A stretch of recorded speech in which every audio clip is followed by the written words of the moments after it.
हम लोगों ने जो फैक्टर्स करना सीखा था, ठीक है, तो उसका यूज पूरे फिजिक्स में कई जगह पर होगा। तो हम लोगों ने समझ लिया था कि कैसे एक्चुअल में कैसे होता है और उसको शॉर्टकट में हम लोग कैसे करते हैं। जैसे हमने जो दूसरा मेथड बताया था उसमें ज्यादा आपने देखा होगा, ज्यादा लिखना नहीं पड़ता है, हाँ थोड़ा सा थिंक करना पड़ता है। तो एक एग्जाम्पल हम आपको दे रहे हैं, देखते हैं यहाँ पर कितने लोग कर पाते हैं।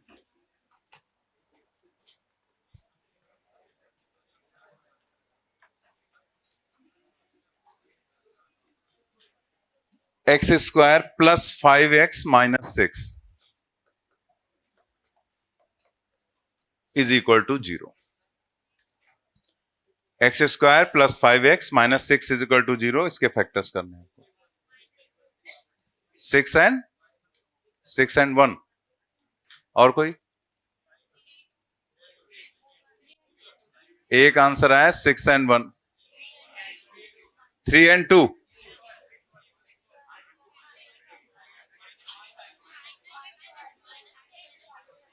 हाँ, -3 -2। रुको एक मिनट, इन तीनों के अलावा किसी का कुछ आया हो तो बता सकते। -3 एंड 2। अच्छा, और इसके अलावा 4 ऑप्शन वैसे बन चुके हैं। हाँ, एक किसी और ने बोला अभी कुछ, -6 एंड 1।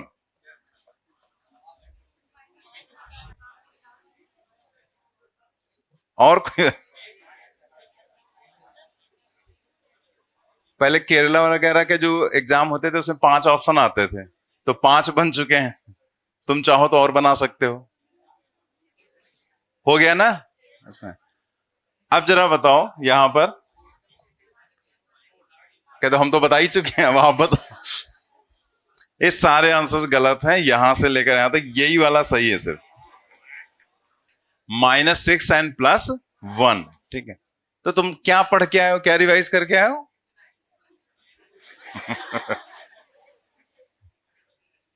वो तो हमें भी पता है, कुछ नहीं किया। कैसे तुमने पढ़ाई, मतलब कैसे रिवाइज किया, कैसे क्या तुमने किया कि जो है तुम्हारे इतने सारे आंसर्स आ गए? तो सभी का सही आना चाहिए था आंसर। हमने जो बताया था कि मतलब जो मेन पॉइंट जो था वो साइन का था, और मुझे पता था कि तुम उसी पर ध्यान नहीं दे रहे हो। तुम बस तुम्हारा यही जो आपका ये रहता है ना पढ़ने का तरीका, कि बस कैसे भी हो जाए, ठीक है, वो गलत है। आपको उसका बेसिक प्रिंसिपल, मतलब उसका मेन कॉन्सेप्ट क्या है, वो अपने दिमाग में रखना है। ठीक है, बाकी कैलकुलेशन होता है वो नहीं रखना है दिमाग में। तो मेन पॉइंट पूरा जो ये जो हम बता रहे थे उसमें मेन पॉइंट साइन का रहता है। अगर आपने साइन में गड़बड़ी कर दी तो प्रॉब्लम हो जाएगी। ठीक है, तो चाहे आप इस मेथड से करो, चाहे आप जैसा यूजुअल मेथड आप फॉलो करते हैं वैसा करो, कैसे भी करो, उससे कोई फर्क नहीं पड़ता है। हम आपसे ये नहीं कह रहे कि आप यही मेथड फॉलो करो, अगर आप कोई दूसरा मेथड फॉलो कर रहे हैं तो उसको भी आप फॉलो कर सकते थे। ठीक है, लेकिन आपको यहां पर आंसर तो आना चाहिए ना सही। तो जैसे ये मेथड में लिखना नहीं पड़ता है ज्यादा, इसलिए ये वाला मेथड मैंने बताया था, क्योंकि एग्जाम में जितना ज्यादा लिखोगे टाइम जाता है, सोचना सब में पड़ता है, थिंक सब में करना पड़ता है। तो जैसे हमने बताया था कि आपको मेन पॉइंट ये ध्यान रखना है कि हम उसमें जो भी ये फैक्टर कर रहे हैं, जो भी हम जैसे इसको मल्टीप्लाई किया तो हम 6 और 1 भी लिख सकते थे, और 6 को 2 इंटू 3 भी लिख सकते थे। 1 है तो 1 का कोई फर्क तो पड़ेगा नहीं मल्टीप्लीकेशन में। तो फिर आपको यहां पर ये सोचना था कि ये तो हम कर सकते हैं, 6 और 1 क्यों नहीं लिखा गया था यहां पर 2 और 3 क्यों लिखा गया था? 6 और 1 भी तो लिख सकते थे, लेकिन देखो जरा यहां 6 और 1 लिखने में क्या प्रॉब्लम होती है। जैसे मान ले ये 2 और 3 था, इसकी जगह हम क्या लिखते हैं, 6 एंड 1 लिखते हैं। ठीक है, कोई दूसरा कलर ले लेते हैं, 6 एंड 1 लिखते मान लिया। ठीक है, आप इसकी जगह, और ये प्लस में था, अब 6 और 1 में आपको लाना था -5, तो -5 तो आ जाएगा भाई, -6 ले लो और 1 ले लो, तो -6 और +1 ये कितना होगा, -5। यानी कि इस -5 को हम लिख सकते थे -6 एंड +1, मतलब यहां हम लिखते -6 और यहां लिख देते 1, वो चाहे इधर लिख दो उधर लिख दो। ठीक है, तो अब आप यहां पर -6 +1 लिखा आपने -5। अब यहां पर अगर आपने ऐसे लिख दिया तो ये तो सही है कि -6 +1 क्या होगा, -5। लेकिन अगर -6 और 1 को मल्टीप्लाई करोगे तो आपको मल्टीप्लीकेशन में ये नहीं सोचना है कि 6 आएगा कि क्या आएगा, वो तो 6 आएगा ही, क्योंकि जब उसी चीज को तुमने लिख रखा है तो वही आएगा मल्टीप्लाई करने पर। चाहे 2 और 3 लिखो, चाहे आप 6 और 1 लिखो, मल्टीप्लाई करने पर तो वही आएगा। सिर्फ आपको साइन देखना है। -1 और +1 का जब मल्टीप्लीकेशन करोगे तो आएगा माइनस, और यहां साइन क्या था, ये साइन कहां से आया था, इन दोनों को मल्टीप्लाई करना रहता है विद साइन। मतलब ये +1 है, ये +1 है, तो पहले इन दोनों के साइन को मल्टीप्लाई करके लिखो एंड देन इस नंबर को मल्टीप्लाई करके लिखो। समझ गए ना?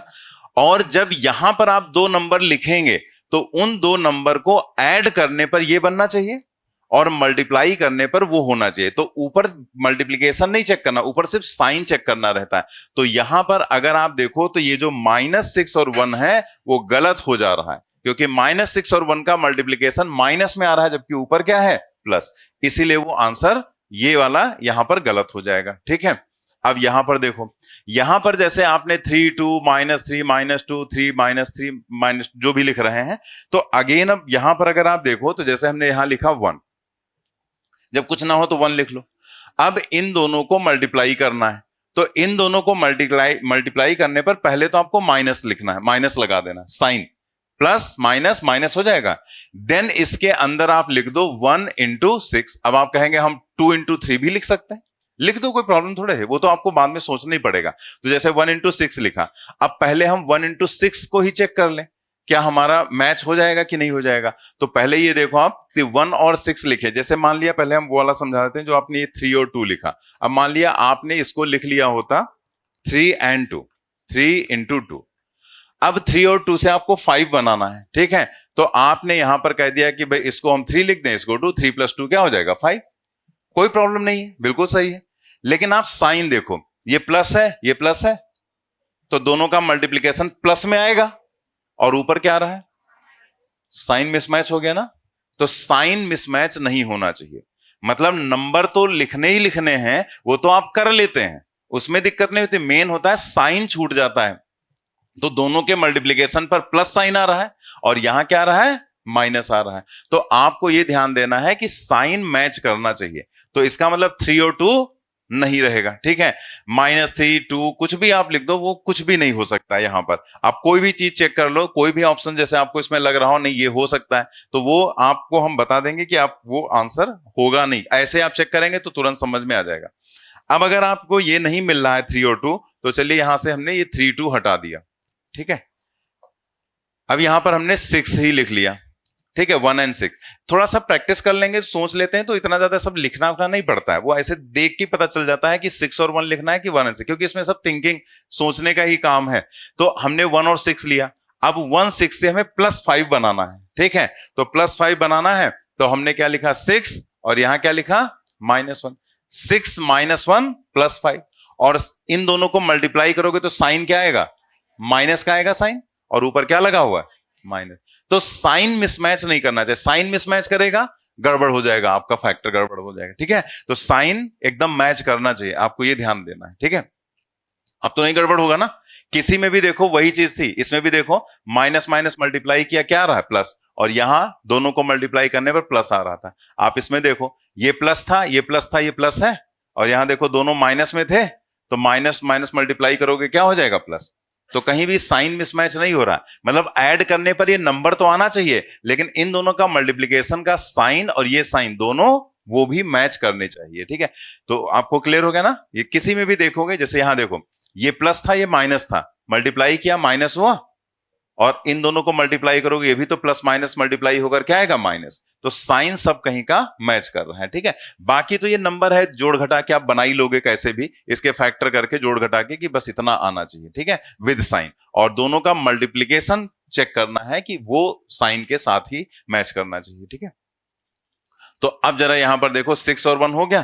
तो 6 और 1 होने पर हमें दिख रहा है कि ये 6 - 1 हो जाएगा +5, और दोनों का मल्टीप्लीकेशन माइनस हो गया। दैट मींस x की वैल्यू हो जाएगी, साइन चेंज कर देना, जैसे ये प्लस में है तो ये हो जाएगा -6 / 1, इससे मल्टीप्लाई करना है, ठीक है, सॉरी डिवाइड करना है। और कॉमा ये माइनस है तो क्या हो जाएगा, +1। दैट मींस -6 and 1, ये हो जाएगा। डिवाइड करना कभी मत बोलो, हालांकि 1 से डिवाइड करने पर कोई प्रॉब्लम नहीं आनी। लेकिन अगर आप इग्नोर करना शुरू कर देंगे तो हो सकता है 2 होता आप इग्नोर कर देते तो गलत हो जाएगा। तो आपको ध्यान रखना है कि हमें डिवाइड करना है। एग्जाम में अगर आप देखो तो आपको इस फैक्टर को करने के लिए सिर्फ इतना लिखना पड़ेगा, क्योंकि यहां आपने देख लिया ना कि x की वैल्यू क्या है, ये एक्स स्क्वायर का कोफिशिएंट क्या है 1।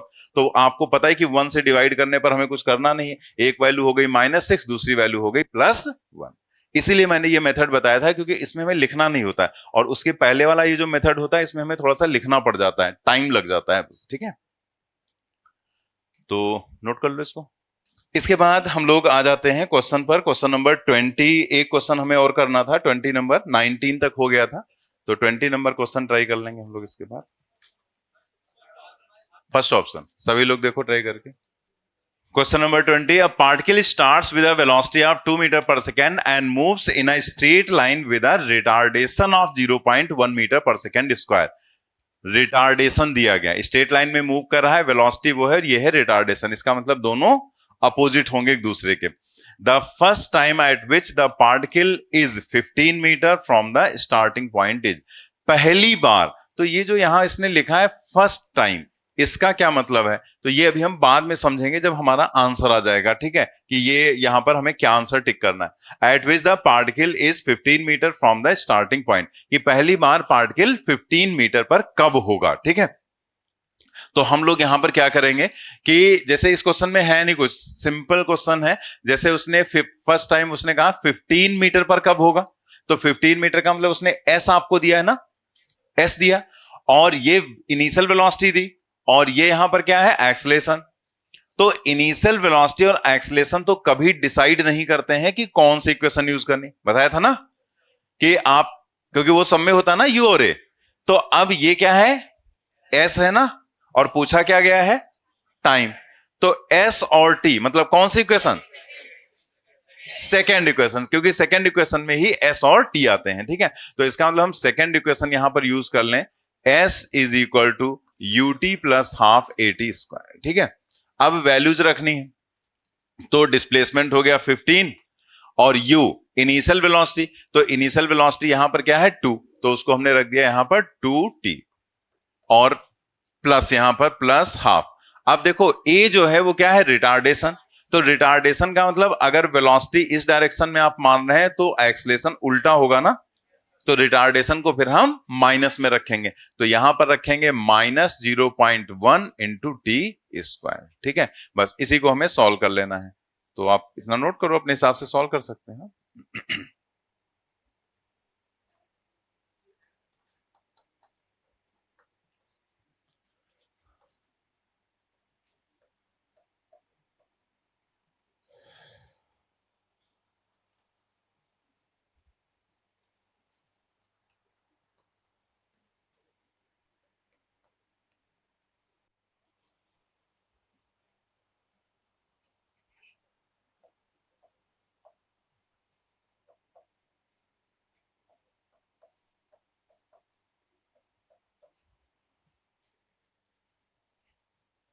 तो हमने ऐसे लिखा, फिर ये पॉइंट हटाया, माइनस प्लस माइनस हो जाएगा, पॉइंट हटाया तो नीचे हो गया 20। अब इसे सॉल्व करना है वो आप अपने हिसाब से सॉल्व कर सकते हैं। जैसे कुछ लोग ऐसे करते हैं, एलसीएम लेते हैं, फिर उसके बाद नीचे लिखते हैं 20, देन क्रॉस मल्टीप्लाई करते हैं। ठीक है, लेकिन आप क्या करो कि जैसे वो भी सही है, गलत थोड़े है। ठीक है, लेकिन होता क्या है, हम हमेशा ये आपको सिखाने की कोशिश करते हैं कि जितना शॉर्ट में कर सको। तो जैसे वो करोगे तो 2 स्टेप लिखने पड़ते हैं आपको, लेकिन अगर आप ऐसे सोचो कि जो नीचे है उसी से हम पूरी इक्वेशन को मल्टीप्लाई कर दे दोनों साइड में, तो कोई फर्क तो पड़ना नहीं। इक्वल के इधर भी उसी से मल्टीप्लाई करें, इधर भी, तो पूरी इक्वेशन को ही 20 से मल्टीप्लाई कर दिया, तो ये 15 इंटू 20 300, ये 40 हो जाएगा, और ये टी स्क्वायर हो जाएगा। क्वाड्रेटिक इक्वेशन बनेगी। क्वाड्रेटिक इक्वेशन सॉल्व करना हम लोगों ने फैक्टर निकालना सीख रखा है। ठीक है, तो इतना नोट कर लिया आपने। आगे इसी को हम लोग ऐसे लिख लेते हैं, टी स्क्वायर -40t, नीचे लिखते हैं t square -40t and plus 300 is equal to 0। Factors आप देखेंगे पूरी फिजिक्स में इतना ज्यादा कोई कॉम्प्लिकेटेड फैक्टर नहीं रहता है कि आपको बहुत ज्यादा उसमें दिमाग लगाना पड़े या ऐसे बहुत ज्यादा वो एलसीएम विलसीएम निकाल के आपको करना पड़े। तो ऐसे मतलब जो बहुत ज्यादा इसमें कॉम्प्लिकेटेड चीजें होती हैं तो वो फिर करना पड़ता है, फैक्टर्स उसके बहुत सारे करके फिर निकालना पड़ता है। लेकिन हम लोगों के लेवल में इतना ज्यादा मैथमेटिक्स का कॉम्प्लिकेटेड क्वेश्चन नहीं दिया जाता है, तो पता तो ये है रूल हमें, तो हम लोग उतना हमें लिखना नहीं पड़ेगा कि इसके कितने फैक्टर करें। यहां पर देखो क्या है 1, अब आप यहां पर देखो हमें 40 लाना है और इन दोनों का मल्टीप्लीकेशन हमें दिख रहा है 300 होगा, इन दोनों का मल्टीप्लीकेशन 300 और लाना है 40, तो सीधे समझ में आ रहा है 30 और 10 40 होता है। ठीक है, तो हम यहां पर क्या करें, इन दोनों को मल्टीप्लाई करें, लेकिन सबसे पहले साइन प्लस और प्लस, तो यहां लगाएंगे प्लस, और 1 और 300 ना लिखकर आप उसको ऐसे लिखो कि ये आ जाए, तो हम लोग उसको क्या लिख सकते हैं, हम लिख सकते हैं 30 एंड 10, तो यह 10 इंटू 30, तो 10 इंटू 30 भी 300 होगा और 300 इंटू 1 भी 300 होगा। वो हमने अपने हिसाब से बना लिया। क्यों उसको ऐसे लिखा, क्योंकि हमें यहां क्या करना है -40, तो -40 करने के लिए क्या करेंगे, -10 और -30। अब देखो जरा साइन चेक कर लो, -10 -30 -40 ऐड करेंगे और मल्टीप्लाई करोगे तो माइनस माइनस मल्टीप्लाई करोगे तो प्लस ही तो हो जाएगा, तो साइन चेक करना बहुत ज्यादा जरूरी रहता है। ठीक है, इस तरह से हमें यहां पर पता चल गया कि t की वैल्यू क्या होगी, तो t की वैल्यू, अब इन दोनों के साइन चेंज करेंगे, उधर ले जाते हैं तब, तो ये हो जाएगा 10 divided by 1 and 30 divided by 1, that is 10 and 30। अब ये टाइम निकल कर आया 10 एंड 30। जब हम कोई क्वेश्चन सॉल्व करते हैं तो वहां पर अगर टाइम की एक वैल्यू प्लस होती है एक वैल्यू माइनस होती है, तो हम क्या कहते हैं, भाई प्लस वाली वैल्यू सही है, टाइम माइनस में हो नहीं सकता, तो वो गलत है, उसको छोड़ देते हैं। लेकिन यहां देखो दोनों ही प्लस में, इसका मतलब ये दोनों ही आंसर सही है, आंसर 10 भी हो सकता है, आंसर 30 भी हो सकता है, लेकिन यहां पर हम क्या टिक करेंगे वो हमें देखना है। तो उसके हिसाब से अगर आप देखो तो क्वेश्चन में उसने कहा था first time at which the particle is 15 metre, तो ये है क्या, मतलब वैसे क्वेश्चन का आंसर तो आ गया पहली बार मतलब 10 सेकेंड, लेकिन ये मतलब दो टाइम कैसे आ जा रहे हैं, क्यों आ जा रहे हैं दो टाइम के, तो वो आप समझ लो। यहां पर एक्चुअल में हो क्या रहा है कि जैसे पार्टिकल ने यहां से चलना स्टार्ट किया, ठीक है, बस समझना है। यहां पर मान लिया u इज इक्वल टू क्या वेलोसिटी थी 2, तो 2 मीटर पर सेकेंड से उसने चलना स्टार्ट किया और रिटार्डेशन था, मतलब ए जो था वो अपोजिट डायरेक्शन में था, ए इधर था। तो अब होगा क्या कि जब ये ऐसे चलेगा, जैसे आप ये सोचो वही कंडीशन हो गई ना कि बॉडी आगे जा रही है और आप एक्सलेशन पीछे, मतलब फोर्स आप पीछे की तरफ लगा रहे हैं, तो आप फोर्स पीछे की तरफ उसको खींच रहे हैं और बॉडी जा रही है आगे की तरफ, तो क्या होगा, धीरे धीरे इसकी वेलोसिटी कम होगी, तो ये कम होती जाएगी कम होती जाएगी कम होती जाएगी और यहां पर हो गई मान लिया वेलोसिटी 0। ठीक है, तो बीच में कहीं पर एक पॉइंट आया होगा जो यहां से 15 मीटर की डिस्टेंस पर होगा, मतलब ये वाली जो डिस्टेंस है यहां से यहां तक वो कितनी होगी 15 मीटर, 15 मीटर ही उसने कहा था ना, 15 मीटर पर कब होगा यहां पर। अब क्या होगा, चूंकि आप यहां पर क्या कर रहे हो, आप यहां पे, इसको थोड़ा मैं ऊपर लिख देता हूं, ये जो है ये क्या हो गया, ये 15 मीटर की डिस्टेंस हो गई, 15 मीटर, ये 15 मीटर हो गया यहां से लेकर यहां तक। ठीक है, अब क्या हुआ, लेकिन 15 मीटर पर वेलोसिटी 0 नहीं होगी। ठीक है, आप इसको चाहे निकाल लो, जरूरत नहीं निकालने की, लेकिन अगर आपको लगता है कि कैसे में पता चला कि 15 मीटर पर वेलोसिटी 0 नहीं होगी, आंसर आ रहा है ना कि 10 और 30 पर वो 15 मीटर पर है और दोनों आंसर सही है, तो इसका सीधा मतलब है कि 15 मीटर पर वेलोसिटी 0 नहीं होगी और आगे जाकर कहीं पर वेलोसिटी 0 होगी। क्योंकि आप लगातार एक्सलेशन यानी कि फोर्स पीछे की तरफ लगा रहे हैं, तो फिर क्या होगा, ये पार्टिकल रिटर्न होना स्टार्ट हो जाएगा, वहां से ये वापस घूमेगा यहां से, जब वेलोसिटी 0 हो जाएगी तो ये रिटर्न चल देगा, तो ये एक समय के बाद ये फिर से यहां पर आएगा, भाई वापस आ रहा है। तो ये आप ऐसे समझ लो जैसे आज सुबह मॉर्निंग में आप अपने घर से निकले, तो मान लिया बीच में कोई चाय की दुकान थी, उस पर आपने चाय पी, तो जब उसी रास्ते से आप यहां तक आए, तो जब लौट के जाओगे तो वो दुकान तो वहीं रहेगी ना, कि दोपहर में लेके भाग जाएगा कहीं, वहीं रहेगी, तो इसका मतलब आप उसी जगह से दोबारा फिर से पास करोगे। ठीक है, लेकिन क्या आते समय और जाते समय एक ही समय पर आप उस जगह पर होंगे, यहां से पढ़ के जाएंगे ना तो काफी समय बीत चुका होगा। तो वही यहां पर है कि वो इस जगह पर पहुंचा पार्टिकल, तो इस समय पर वो जैसे t इक्वल टू 0 से स्टार्ट करेंगे तो 1 2 3 4 5 ये हो गया t इक्वल टू 10 सेकेंड, और देन आगे और गया वेलोसिटी 0 हो गई, देन वहां से रिटर्न हुआ, तो टाइम तो बढ़ता ही जा रहा है ना, ठीक है, तो बढ़ता जा रहा है, तो t is equal to 30 second पर वो वापस इस पोजीशन को क्रॉस कर रहा होगा, t is equal to 30 second पर। तो पहली बार वो 10 सेकेंड पर उस जगह पर था और दूसरी बार वो 30 सेकेंड पर था। तो अगर इसी क्वेश्चन में ये कह देता सेकेंड टाइम तो आंसर 30 होता, और अगर वो कुछ ना कहता, मान लिया वो कह देता कि वो 15 मीटर पर कब होगा, तो एक ऑप्शन में 10 होता, एक ऑप्शन में 30 होता, एक ऑप्शन में बोथ हो जाता, फर्स्ट एंड थर्ड, तो क्या हो जाता, बोथ हो जाता। क्योंकि अगर उसने कुछ मेंशन नहीं किया फर्स्ट टाइम सेकेंड टाइम, उसने सिर्फ कह दिया कि वो 15 मीटर पर कब होगा, तो वो दोनों आंसर हो सकते, बोथ का भी ऑप्शन हो सकता था और नन बनाया जा सकता था। तो हम लिखते बोथ, 10 सेकेंड पर भी वो 15 मीटर पर है और 30 सेकेंड पर भी वो 15 मीटर की डिस्टेंस पर। तो समझ में आ गया ना पूरा, नोट कर लेंगे इसे। तो निकाल लो v square equal to square plus 2s, कितने कितने टाइम के बाद या कितने, क्या निकालना है, नहीं दोनों चीज अननोन कैसे, कुछ मतलब कोई कंडीशन तो बताएंगे ना।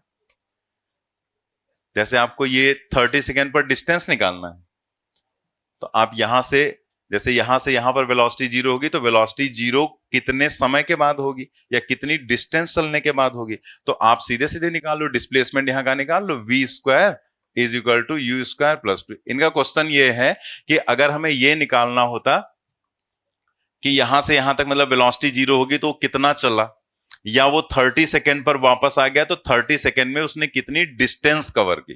तो डिस्टेंस कवर्ड अगर आपको निकालना है तो आप देखो, ये तो हमें पता ही 15 है, बस हमें ये वाली वैल्यू पता चल जाए कितनी है, ठीक है। तो उसके कई तरीके हैं, तो जैसे मान लिया हमने यहां पर सीधे यही इक्वेशन अप्लाई कर दी, तो फाइनल वेलोसिटी क्या है 0, इनिशियल वेलोसिटी क्या है 2, तो 2 का स्क्वायर हो जाएगा और प्लस 2, ए की वैल्यू क्या हो जाएगी माइनस 0.1 दिया था ना, 0.1, और एस आप निकाल लो, ठीक है। तो आपको यहां से लेकर यहां तक पता चल गई डिस्टेंस, उसमें से 15 घटा दो तो ये पता चल जाएगा आपका कितना है, और जितना ये होगा उतना ये होगा। तो आप जो भी चीजें निकालना है जोड़ घटा लो अपना, ठीक है। नोट कर लिया आपने। चलिए वापस आ जाते हैं अब हम लोग थ्योरी वाले पार्ट पे। यहां पर ये जो आंसर लिखा है इसके नीचे आप ये लिख लेना, ठीक है, for first time at 15 metre, ठीक है, t is equal to to 10 second, मतलब ये हमारा आंसर होगा for first time at 15 metre, मतलब पहली बार 15 मीटर पर कब होगा, उसके लिए t इज इक्वल टू क्या होना चाहिए 10 सेकेंड, ये आंसर होगा। अब देखो इसके बाद जो हम लोग यहां पर करने जा रहे हैं कुछ इंपॉर्टेंट केसेस हैं। तो देखो जो केसेस होते हैं तो वो पूरी फिजिक्स में हर चैप्टर में कुछ ना कुछ केसेस होंगे, किसी में बहुत ज्यादा होंगे, किसी में कम होंगे, लेकिन रहते हैं, ठीक है। जैसे यहाँ पर 3 केस हैं, आगे अब आप पढ़ेंगे तो उसमें 6-7, वो जो सेकंड पढ़ेंगे उसमें कई केसेस हो जाएंगे, 6-7 केसेस आपको मिलेंगे, तो किसी चैप्टर में ज्यादा किसी चैप्टर में कम। तो ये केस का मतलब क्या है पहले वो समझ लो, ठीक है, कि केसेस जो रहते हैं वो एक्चुअल में जनरल क्वेश्चंस रहते हैं, वो ऐसे क्वेश्चंस होते हैं जिनसे कोई भी रिजल्ट आपको मिलता है तो उस पर डायरेक्ट पहले क्वेश्चन पूछे जा चुके हैं, आगे भी डायरेक्टली क्वेश्चंस पूछे जा सकते हैं। तो आपको अगर डायरेक्ट उस पर क्वेश्चन दिया गया है या दोबारा रिपीट कर दिया गया, तो अगर आपको केस पता है तो आप उस चीज का यूज करके तुरंत आंसर बता सकते हैं, एक तो ये बात होती। दूसरा उसका डेरिवेशन भी हम बता देते हैं, तो डेरिवेशन से ये रहता है ना कि एक समझ लो हम एक क्वेश्चन ही कर रहे हैं, बस उस क्वेश्चन को हम जनरल फॉर्म में करते हैं। जनरल फॉर्म में करने का पर्पस बस इतना रहता है कि उस तरह की चीजें आपको बुक्स में मिलेंगी, कई वैसे क्वेश्चंस पहले भी अलग अलग एग्जाम से पूछे जा चुके होंगे, तो इस टाइप की चीजें रहती। तो उससे बेनिफिट यही रहता है कि वो क्वेश्चन भी हमारा हो जाता है, हम कैसे करेंगे वो भी देख लेते हैं, और अगर उसका शॉर्टकट हमें याद है तो एट इट इज अगर हमें डायरेक्टली उस पर कोई क्वेश्चन मिल गया तो हमें अगर वो फॉर्मूले की तरीके से याद है तो हमें टाइम नहीं लगेगा, हम बस उसमें वैल्यू रखेंगे और तुरंत निकाल देंगे आंसर क्या होगा, ठीक है। तो केस का मतलब कुछ और नहीं है, केस का मतलब जनरल टाइप के क्वेश्चंस ही वो रहते हैं, ठीक है। तो हम लोग आ जाते हैं सम इंपॉर्टेंट केसेस पर। पहला केस हम लोग देखते हैं। यहाँ पर पहला केस जो है, इस पर भी क्वेश्चन दिया जा चुका है, तो जरा इसे पढ़ो। केस में क्या दिया गया है? A particle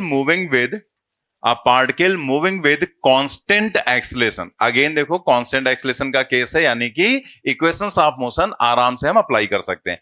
from A to B along a straight line A B has velocities u and v respectively at A and B. मतलब उसने कहा कि एक पार्टिकल स्ट्रेट लाइन में जा रहा है कांस्टेंट एक्सेलरेशन से, और ए और बी दो पॉइंट है जहां पर उनकी वेलोसिटीज क्या है? u and v। ठीक है, to find velocity at the middle point. Mid point पर आपको वेलोसिटी बतानी है। अब ये जनरल क्वेश्चन ही बन गया। ये आप देखें कई बुक्स में आपको ये सीधे सीधे ऐसे फार्मूले की तरीके से दिया जाता है। कई क्वेश्चन में आपको यहां पर इनकी वैल्यूज दे दी जाएंगी कि यहां पर u है, यहां पर v है, तो बताओ मिड पॉइंट पर वेलोसिटी क्या होगी। ठीक है, या कोई क्वेश्चन ऐसे घुमा के दे दिया गया कि एक ट्रेन है, तो वो एक ट्रैक पे जा रही है और एक पोल लगा हुआ है। ठीक है, तो अब यहां से वो ट्रेन जो है जा रही, तो अगर उसने कह दिया कि इस पोल को इसका इंजन जो है वो इतनी वेलोसिटी से क्रॉस करता है और लगातार ट्रेन एक्सेलरेट कर रही है, तो सीधे सीधे उसकी वेलोसिटी बढ़ती जाएगी। तो उसका जो लास्ट कंपार्टमेंट है वो इस वेलोसिटी से पास होता है, तो उसका मिड पॉइंट जो है वो किस वेलोसिटी से पास होगा? तो घुमा फिरा के क्वेश्चन तो वही पूछ रहा है कि मिड पॉइंट वेलोसिटी क्या होगी। तो क्वेश्चन किसी भी तरह से आपको दिया जा सकता है। तो अगर हम इसको जनरल फॉर्म में कर लें और वो फॉर्मूला हमें याद है, तो हमें टाइम नहीं लगेगा। लेकिन हम डेरिवेशन भी बता देते हैं कि बाई चांस नहीं याद आया तो जैसे बताया जा रहा है वैसे आप डेराइव कर लेंगे। ठीक है, तो ये डायग्राम आपके सामने है। यहां पर आप देखो, ए पॉइंट पर इसकी वेलोसिटी क्या है? ए यू है, और बी पॉइंट पर इसकी वेलोसिटी क्या है? वी। तो कहा क्या गया कि ये एक कांस्टेंट एक्सेलरेशन से जा रहा है, मतलब वेलोसिटी तो लगातार बढ़ती चली जाएगी। तो उसने पूछा है मिड पॉइंट, ये जो एम पॉइंट दिख रहा है, इस मिड पॉइंट पर उसकी वेलोसिटी क्या होगी? तो उसको हमने मान लिया है वी मिड, मतलब इसी वेलोसिटी को एक तरह से हमें कैलकुलेट करना है। तो यहां से यहां तक की टोटल डिस्टेंस ये दिखाई गई है s, तो मिड पॉइंट है तो ये s/2 हो जाएगा और ये भी s/2 हो जाएगा। ठीक, तो आपको यहां पर कैलकुलेट क्या करना है? ये करना है ना वी मिड। अब क्या यहां पर कहीं आपको टाइम दिख रहा है? नहीं दिख रहा है ना? तो जब टाइम नहीं दिखेगा तो कौन सी इक्वेशन? थर्ड, क्योंकि पहले में भी टाइम रहता है, दूसरे में भी टाइम रहता है, तो थर्ड इक्वेशन का हम लोग यूज यहां पर करेंगे। ठीक है, पहले देख लो फिर अभी नोट कर लेना। By v square is equal to u square plus 2s। जब हम ये ऐसे इक्वेशन लिखते हैं तो इसका मतलब इसके किसी भी सिंबल से कोई लेना देना नहीं रहता है। ठीक है, मतलब ये हमारे यूजुअल सिंबल्स रहते हैं जो हमने इक्वेशन में आपको बताए थे। तो हमने आपको बताया था ना कि किस सेक्शन में आप अप्लाई कर रहे हैं। अगर आप इस सेक्शन में a टू m अप्लाई कर रहे हैं तो ये v होगा और ये u होगा, और अगर आप m टू b सेक्शन में अप्लाई कर रहे हैं तो ये हमारा v होगा और ये u हो जाएगा। ठीक है, तो जिस सेक्शन में आप अप्लाई करते हैं उस सेक्शन का इनिशियल वेलोसिटी और फाइनल वेलोसिटी रहेगा। ठीक है, तो हम लोग यहां पर क्या करेंगे, ऐसे हम लिख दे रहे हैं कि हम a टू m अप्लाई कर रहे हैं। ठीक है, तो जरा a टू m अप्लाई करके बताओ, v की जगह क्या रखें?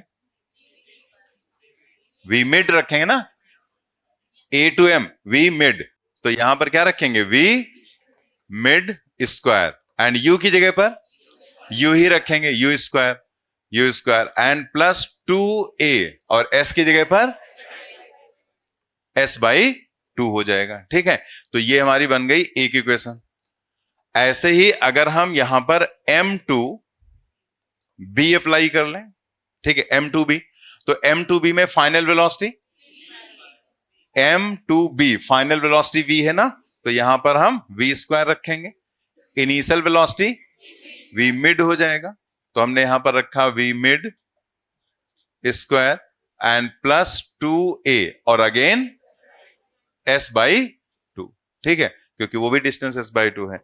हम लोग क्या करेंगे, इसे यहां पर सबट्रैक्ट कर देते हैं, क्योंकि हमें क्वेश्चन में सिर्फ u और v दिया गया है, हमें ना तो एक्सेलरेशन दिया गया ना ही s दिया गया है, तो हमें u और v के टर्म में सिर्फ v मिड निकालना है। तो अगर हम इसको सबट्रैक्ट करें तो सबट्रैक्ट करने पर साइन चेंज हो जाते हैं, तो सब कहीं प्लस दिख रहा है तो वो सब क्या हो जाएगा? माइनस, तो ये तो सीधे हो गया कैंसिल। तो अब यहां पर क्या बचा? v मिड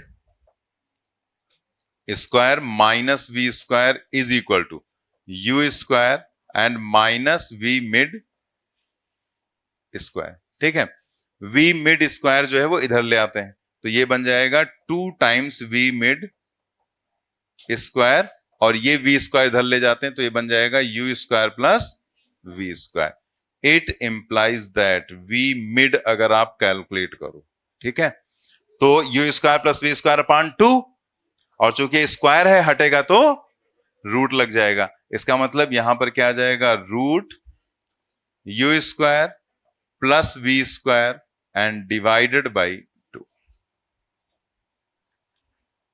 ठीक है, समझ में आ गया ना? ये 2 नीचे आएगा, u square plus v square upon 2, और ये v स्क्वायर हटेगा, रूट लग जाएगा, तो v mid is equal to root u square plus v square upon 2। और ये ध्यान रखना, कुछ जगह पर या कुछ बुक्स वगैरह में ऐसे बता दिया था, या कुछ लोग आपको बता देते हैं कि this is equal to approximately equal to u plus v by 2, लेकिन आप ये ध्यान रखना, this is not equal to u plus v divided by 2।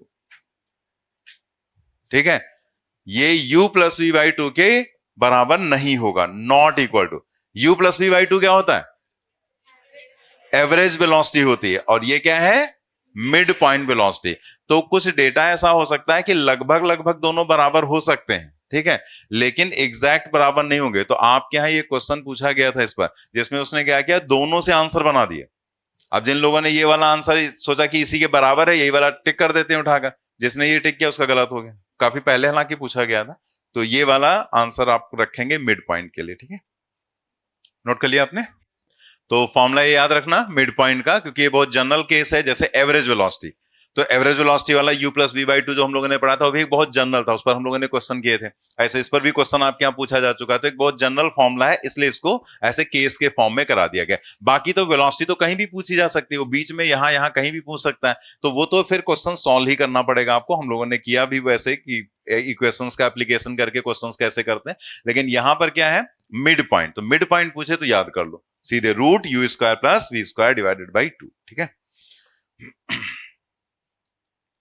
चलिए नेक्स्ट केस पर आ जाते हैं। Second case. Second case actual में जो है वो एक क्वेश्चन है जो पूछा गया था आईआईटी में काफी पहले, बाद में कई एग्जाम्स में इस पर ऑब्जेक्टिव क्वेश्चन बनाकर पूछ दिया गया, तो इसीलिए इसको केस में डाल दिया गया। आपके यहाँ भी क्वेश्चन पूछा गया इस पर, ठीक है, जो हम लोग ये सेकंड केस करने जा रहे हैं, तो हम लोग यहाँ पर इसका पूरा डेरिवेशन समझ लेंगे, और इसको याद करने का एक तरीका हम आपको बता देंगे। क्योंकि डेरिवेशन थोड़ा सा बड़ा हो जाता है, तो हम याद करने का एक मेथड बता देंगे कि ऐसे करके आप याद कर लेना। वो सॉल्व करने का मेथड नहीं होगा, वो सिर्फ याद करने का तरीका रहेगा। तो पहले हम लोग पूरा कैलकुलेशन करके देख लेते हैं क्या। तो क्वेश्चन जरा पढ़ो पहले। A car accelerates from rest at a constant rate alpha for some time. क्या कहा कि एक कार ने रेस्ट से स्टार्ट किया और वो एक कांस्टेंट रेट अल्फा से एक्सेलरेट करती है फॉर सम टाइम, कुछ समय के लिए। After which it decelerates at constant rate beta. कुछ समय के बाद उसका जो उसके अंदर एक रिटार्डेशन आता है, आफ्टर विच इट डिसेलरेट, मतलब वो डिसेलरेट करती है, और किस कांस्टेंट रेट से? बीटा से, टू कम टू रेस्ट। मतलब फाइनली उसकी वेलोसिटी क्या हो जाती? फिर जीरो। यानी कि इनिशियल वेलोसिटी उसके पास थी, पहले वो एक्सेलरेट की, फिर उसके बाद वो डिसेलरेट किया, मतलब रिटार्ड किया, रिटार्डेशन आ गया, एंड देन वहां पर वो रेस्ट में आ गई। ठीक है, तो उसने पूछा है if total time lapsed is t then find. मतलब अगर ऐसी कंडीशन में टोटल टाइम उसको लग रहा है टी के बराबर, तो आपको बताना है द मैक्सिमम वेलोसिटी रीच, उसकी मैक्सिमम वेलोसिटी कितनी, मतलब कहां तक उसकी मैक्सिमम वेलोसिटी पहुंची, and the total distance travel, और टोटल उसने कितनी डिस्टेंस ट्रेवल की। ठीक है, मतलब ये वैसी कंडीशन है कि आराम से एक कांस्टेंट एक्सेलरेशन से उसने एक्सेलरेट किया और देन वो रिटार्ड करके, जैसे गाड़ी पे बस पे बैठते हैं या कार पे बैठते हैं, तो क्या होता है कि कार ने चलना स्टार्ट किया तो रेस्ट में थी, चलने लगी, और फिर उसके बाद उसकी स्पीड बढ़ी, मतलब एक्सेलरेट किया, फिर देन एक कंडीशन में उसकी वेलोसिटी मैक्सिमम होगी, देन आपको आगे रुकना है कहीं, तो रुकने पर क्या होता है, आराम से जो ब्रेक लगाते हैं, थोड़े धड़ाम से लगाया ब्रेक, 2-4 लोग आगे जाके शीशे में लड़ गए, तो ऐसे तो नहीं करते, आराम से ब्रेक लगाते हैं, तो थोड़ी दूर रिटार्ड हुई और उसके बाद रुक गई जाकर। तो ये जो टोटल कंडीशन है उसको यहां डायग्राम में दिखाया गया। डायग्राम थोड़ा सा हम बड़ा करके एक बार दिखा देते हैं। यहां पर u इज इक्वल टू 0, मतलब जो क्वेश्चन है वो पूरा डायग्राम में कन्वर्ट कर लिया गया कि यहां पर u इज इक्वल टू 0 है, और ए पॉइंट से उसने चलना स्टार्ट किया, ठीक है। एक्सलेशन उसका क्या है, अल्फा के बराबर, ये एक्सलेशन उसका हो गया। देन अब एक्सलेट कर रही है कुछ समय के लिए, तो मान लिया s1 डिस्टेंस उसने ट्रेवल किया t1 टाइम के लिए, मतलब t1 टाइम तक उसमें एक्सलेशन था। तो जब एक्सलेशन रहेगा तो वेलोसिटी बढ़ती चली जाएगी, तो वेलोसिटी बढ़ती जा रही, और यहां पर वेलोसिटी मान लिया पहुंच गई बी पॉइंट पर मैक्सिमम। तो कैसे हमने लिख दिया मैक्सिमम, क्योंकि उसने यही तो कहा कि कुछ समय के लिए उसने एक्सेलरेट किया एंड देन रिटार्ड किया। तो अगर इस पॉइंट तक उसने एक्सेलरेट किया है, तो इसके बाद अगर उसके अंदर डिसलरेशन आ गया या रिटार्डेशन आ गया तो वेलोसिटी घटने लगेगी ना। तो इसका मतलब जैसे ही डिसलरेशन आएगा वेलोसिटी कम होना स्टार्ट हो जाएगी। तो मतलब क्या हुआ कि इस लोकेशन पर वेलोसिटी क्या होगी, मैक्सिमम। ऐसे एक ट्रेन वाला भी तो क्वेश्चन हम लोगों ने किया था। तो यहां से एक्सलेट करते करते इस लोकेशन पर के बाद अगर उसने डिसलरेट करना स्टार्ट किया तो इसी लोकेशन पर उसकी वेलोसिटी क्या होगी, मैक्सिमम। भाई जैसे कार पर बैठे, अब कार पहले एक्सलेट करी, वेलोसिटी बढ़ती जा रही, लेकिन हमें पता है हमें आगे रुकना है, तो हमने क्या किया, एक लिमिट के बाद हमने ब्रेक लगा दिया, तो क्या होगा, वेलोसिटी घटने लगेगी। घटते घटते घटते वेलोसिटी फाइनली क्या हो गई, 0 के बराबर हो गई वेलोसिटी, ठीक है। तो ए से बी तक उसने s1 डिस्टेंस ट्रेवल की t1 टाइम में, और बी से सी तक उसने s2 डिस्टेंस ट्रेवल की t2 टाइम में, ठीक है।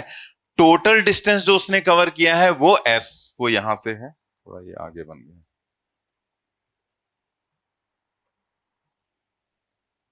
ठीक है। यहां से यहां तक टोटल डिस्टेंस यहां तक की जो है वो सी पॉइंट तक का क्या है, वो एस के बराबर है, और टोटल टाइम जो लगा है वो टी है। तो सबसे पहले तो ये ऑब्जर्व करो कि आपको क्वेश्चन में क्या क्या दिया है। आपको ये वेलोसिटी दी है इनिशियल, आपको ये फाइनल वेलोसिटी दी है, और आपको ये डिसलेशन बीटा दिया गया और एक्सलेशन अल्फा दिया गया, और ये वाला टाइम दिया गया, एस नहीं दिया गया, ठीक है। तो आपसे उसने क्या पूछा है, इतनी चीजें दी गई हैं, अल्फा बीटा u0 v0 और ये टाइम, क्योंकि उसने कहा स्टार्टिंग फ्रॉम रेस्ट मतलब u0, फाइनली फिर रेस्ट में आ गई मतलब v0। ये वेलोसिटी आपको निकालनी है, ठीक है। v मैक्स आपको कैलकुलेट करना है, और ये जो s है वो भी आपको कैलकुलेट करना है, ठीक है। तो ये दो चीजें अननोन है। इसमें हम रेशियो भी निकालेंगे, देखेंगे s1 s2 का रेशियो भी पूछा जा सकता है, t1 t2 का रेशियो भी पूछा जा सकता है कि दोनों डिस्टेंसेस का रेशियो बताओ या दोनों टाइम का रेशियो बताओ, ठीक है। तो ये भी हम लोग उसी में कैलकुलेट कर लेंगे, ठीक है। तो पूरा क्वेश्चन समझ में आ गया, एकदम सिंपल सा है केस। जैसे इसमें दो क्वेश्चन है ना पूरा, आप लोगों के यहाँ जब पूछा गया क्वेश्चन, तो ऐसा नहीं कि पूरा क्वेश्चन पूछा गया, थोड़ा सा पार्ट पूछा गया, तो हम लोग इसको केस के फॉर्म में कर रहे हैं, तो पूरा डिटेल में हर एक चीज निकाल लेंगे। अब जैसे हमें पहले v पर फोकस करना है कि v मैक्स हम कैलकुलेट करें, तो देखते हैं कैसे निकालेंगे।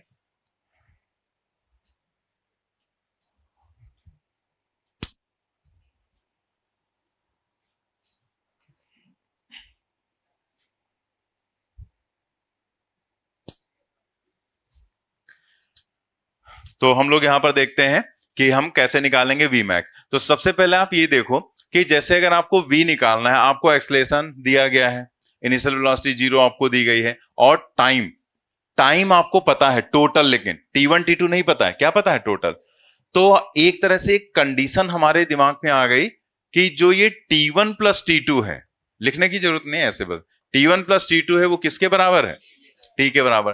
तो अगर हम t1 t2 की वैल्यूज निकाल लें और रख दें यहां पर, तो वो हमें वेलोसिटी के टर्म में, वी मैक्स के टर्म में निकाल लें, तो वी पता चल जाएगा हमें क्या होगा। तो चलिए देखते हैं। तो हम इक्वेशन अप्लाई करने जा रहे हैं यहां पर पहले पार्ट के लिए, by v is equal to u plus a t, ठीक है। तो हम लोग यहां पर किस सेक्शन के लिए अप्लाई करेंगे, A to B, A to B section के लिए अप्लाई करेंगे। ए टू बी सेक्शन के लिए हम इस इक्वेशन को यहां पर लिखने जा रहे हैं। तो v फाइनल वेलोसिटी क्या हो गई, v मैक्स इनिशियल वेलोसिटी 0 और प्लस एक्सलेशन अल्फा और टाइम t1। देखो आप ए टू बी सेक्शन के लिए final v max initial 0 acceleration alpha time t1, सारी वैल्यूज बस रखनी। और यहां से अगर आप देखो तो t1 की value, it implies that t1 is equal to v max divided by alpha, ठीक है। v max divided by alpha हो गया।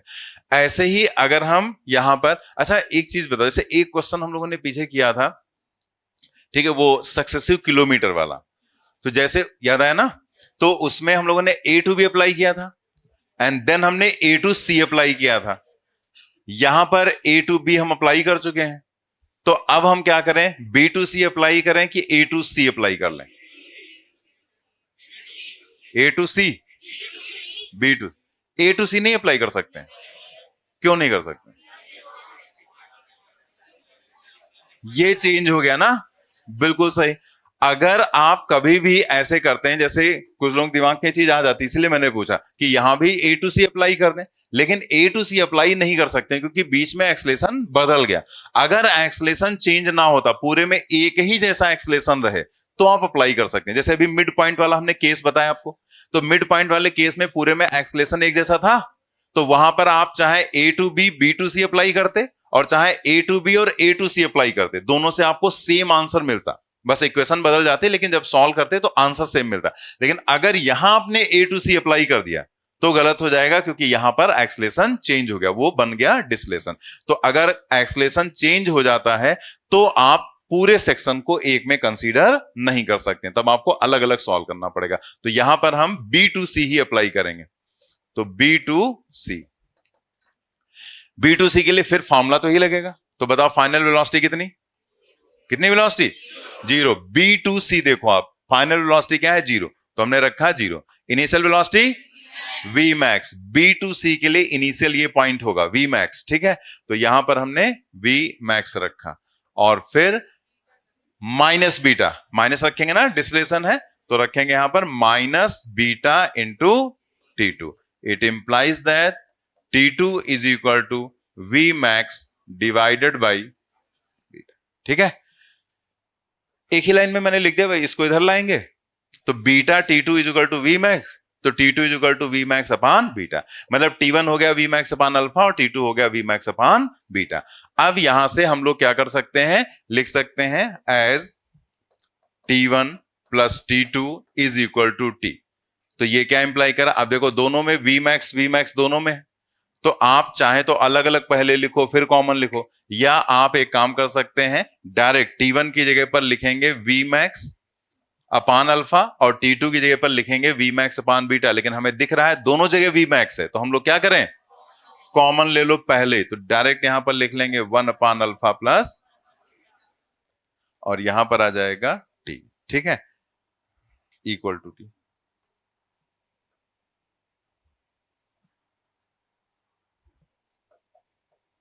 Equal to T।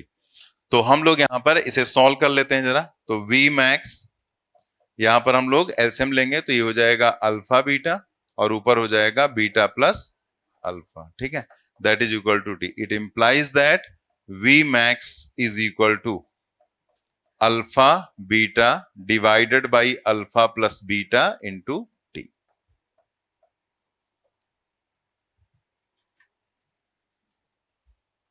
पहले इतना नोट कर लीजिए, नोट कर लेना आपने, ठीक है। तो एकदम सिंपल था, कोई ऐसा बहुत कॉम्प्लिकेटेड नहीं था। इक्वेशन सीधे देखा हमने, कौन सी इक्वेशन अप्लाई कर रहे थे, v is equal to u plus a t, और यहां से हमने ए टू बी अप्लाई किया, तो ए टू बी के लिए हमने वही इसी में v और u की और a की वैल्यू रख दी, और यहां से हमें T1 मिल गया v max अपान अल्फा। यहां पर b टू सी हमने अप्लाई किया, और यहां से हमें T2 की वैल्यू मिल गई v max अपान बीटा, मतलब उसी इक्वेशन को a टू बी और b टू सी अप्लाई कर दिया। दोनों जगह से T1 T2 की वैल्यू निकालकर T1 प्लस T2 की वैल्यू चूंकि हमें दी गई है टोटल टाइम लैप्स T, तो हमने रख दिया और सॉल्व करके v max की वैल्यू निकाल ली। कुछ जगह पर, कुछ बुक्स में आप देखेंगे इसी क्वेश्चन को ग्राफिकल मेथड से भी कराया जाता है, ठीक है। लेकिन ग्राफिकल मेथड ऐसा नहीं कि वो बहुत आसान होता है, वो देखने में छोटा लगता है, लेकिन वो आप कर तभी पाएंगे जब आपको ग्राफ बहुत अच्छे से आता होगा। मतलब आप किसी भी चीज को देखकर ग्राफ तुरंत ड्रॉ कर लें, तो मेरे हिसाब से वो तुम्हारे लिए और ज्यादा कॉम्प्लिकेटेड हो जाता है, ठीक है। और देखने में छोटा लगता है लेकिन हो जाता है वो कॉम्प्लिकेटेड, क्योंकि उसमें पहले ग्राफ निकालना रहता है, एंड देन आप उसका एरिया कैलकुलेट करेंगे तब आपको एस मिलेगा। तो वो थोड़ा सा कॉम्प्लिकेटेड पड़ जाता है कई लोगों के लिए, क्योंकि ग्राफ ड्रॉ करना इतना हमारे लिए आसान नहीं होता है। मैथमेटिक्स वाले स्टूडेंट्स के लिए तो ईजी रहता है, क्योंकि उनको यहाँ तो मैथ पूरा टॉपिक है, सब्जेक्ट ही रहता है, तो इसीलिए मैंने इसको ग्राफ वाले मेथड से नहीं बताया। हालांकि इसका हम आपको तरीका ही बता देंगे याद करने का, तो फिर ये सब ज्यादा आपको करना होना नहीं पड़ेगा, ठीक है। ये नोट कर लिया आपने। नेक्स्ट इसी में हम लोग इसका रेशियो निकालेंगे T1 और T2 का। तो अगर हम T1 T2 का रेशियो निकालें तो जरा देखते हैं क्या आ रहा है, T1 divided by T2, T1 divided by T2, तो ये आया था V max divided by alpha, और ये आया था v max divided by beta. तो ये इंप्लाई कर रहा है चूंकि वी मैक्स कैंसिल, बीटा ऊपर जाएगा, अल्फा नीचे आ जाएगा, तो T1 divided by T2 is equal to beta divided by alpha.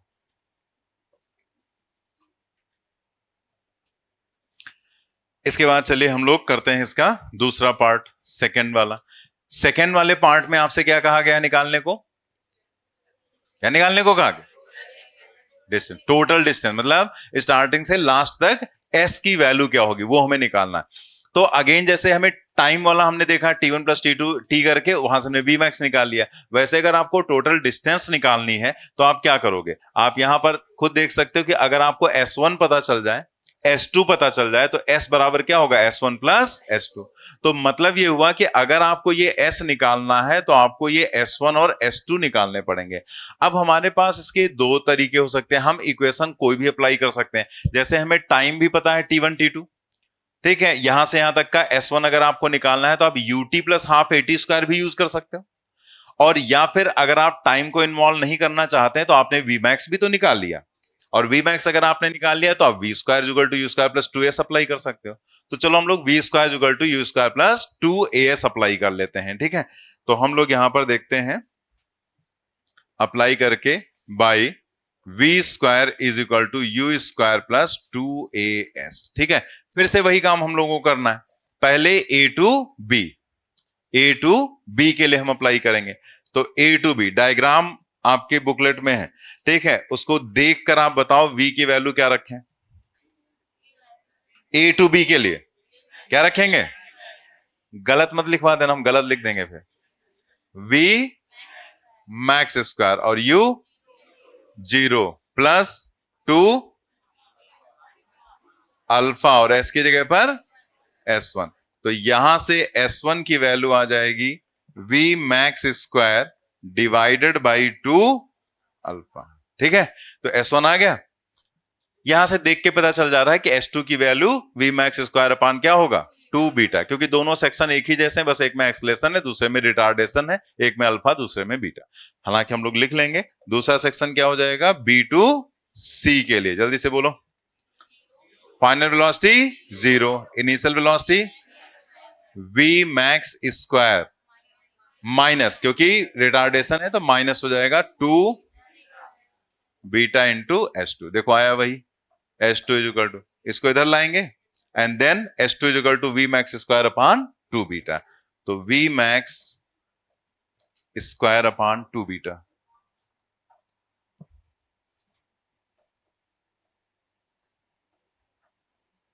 We max square upon 2 beta, ठीक है। बस S1 S2 आ गया। अब हम क्या करेंगे? S निकालना है, तो S is equal to S1 plus S2 कर देंगे, S1 S2 की वैल्यू रखेंगे, साथ में वी मैक्स की भी वैल्यू रख देंगे क्योंकि वो हमने निकाल ही रखा है। सॉल्व कर लेंगे, आपका आंसर आ जाएगा। तो नोट करें पहले इतना।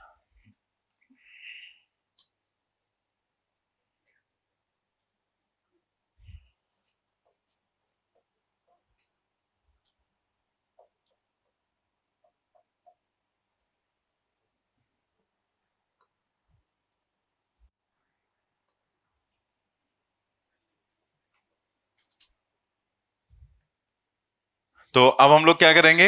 S1 S2 की वैल्यू रखेंगे। तो S1 में भी आप देख रहे हैं v मैक्स स्क्वायर अपॉन 2 है, और S2 में भी v मैक्स स्क्वायर अपॉन 2 है।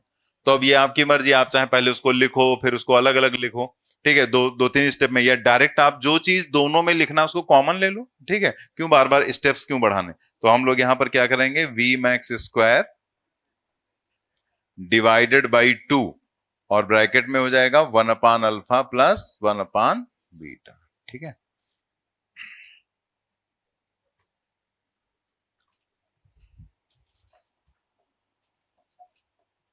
Put value of v max, ठीक है, v मैक्स की वैल्यू रख देते हैं हम लोग।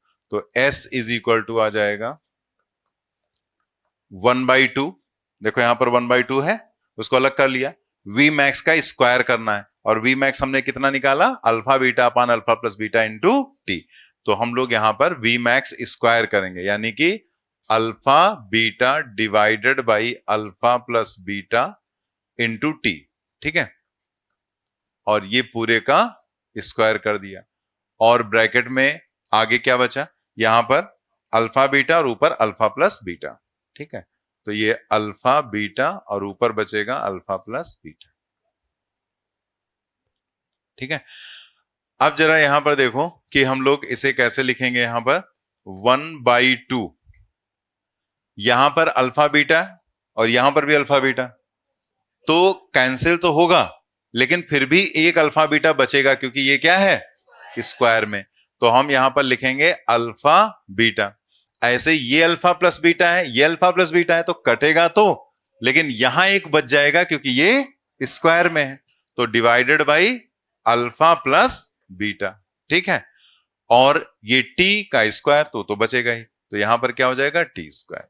तो यहां एस की वैल्यू आ जाएगी half alpha beta upon alpha plus beta into t square.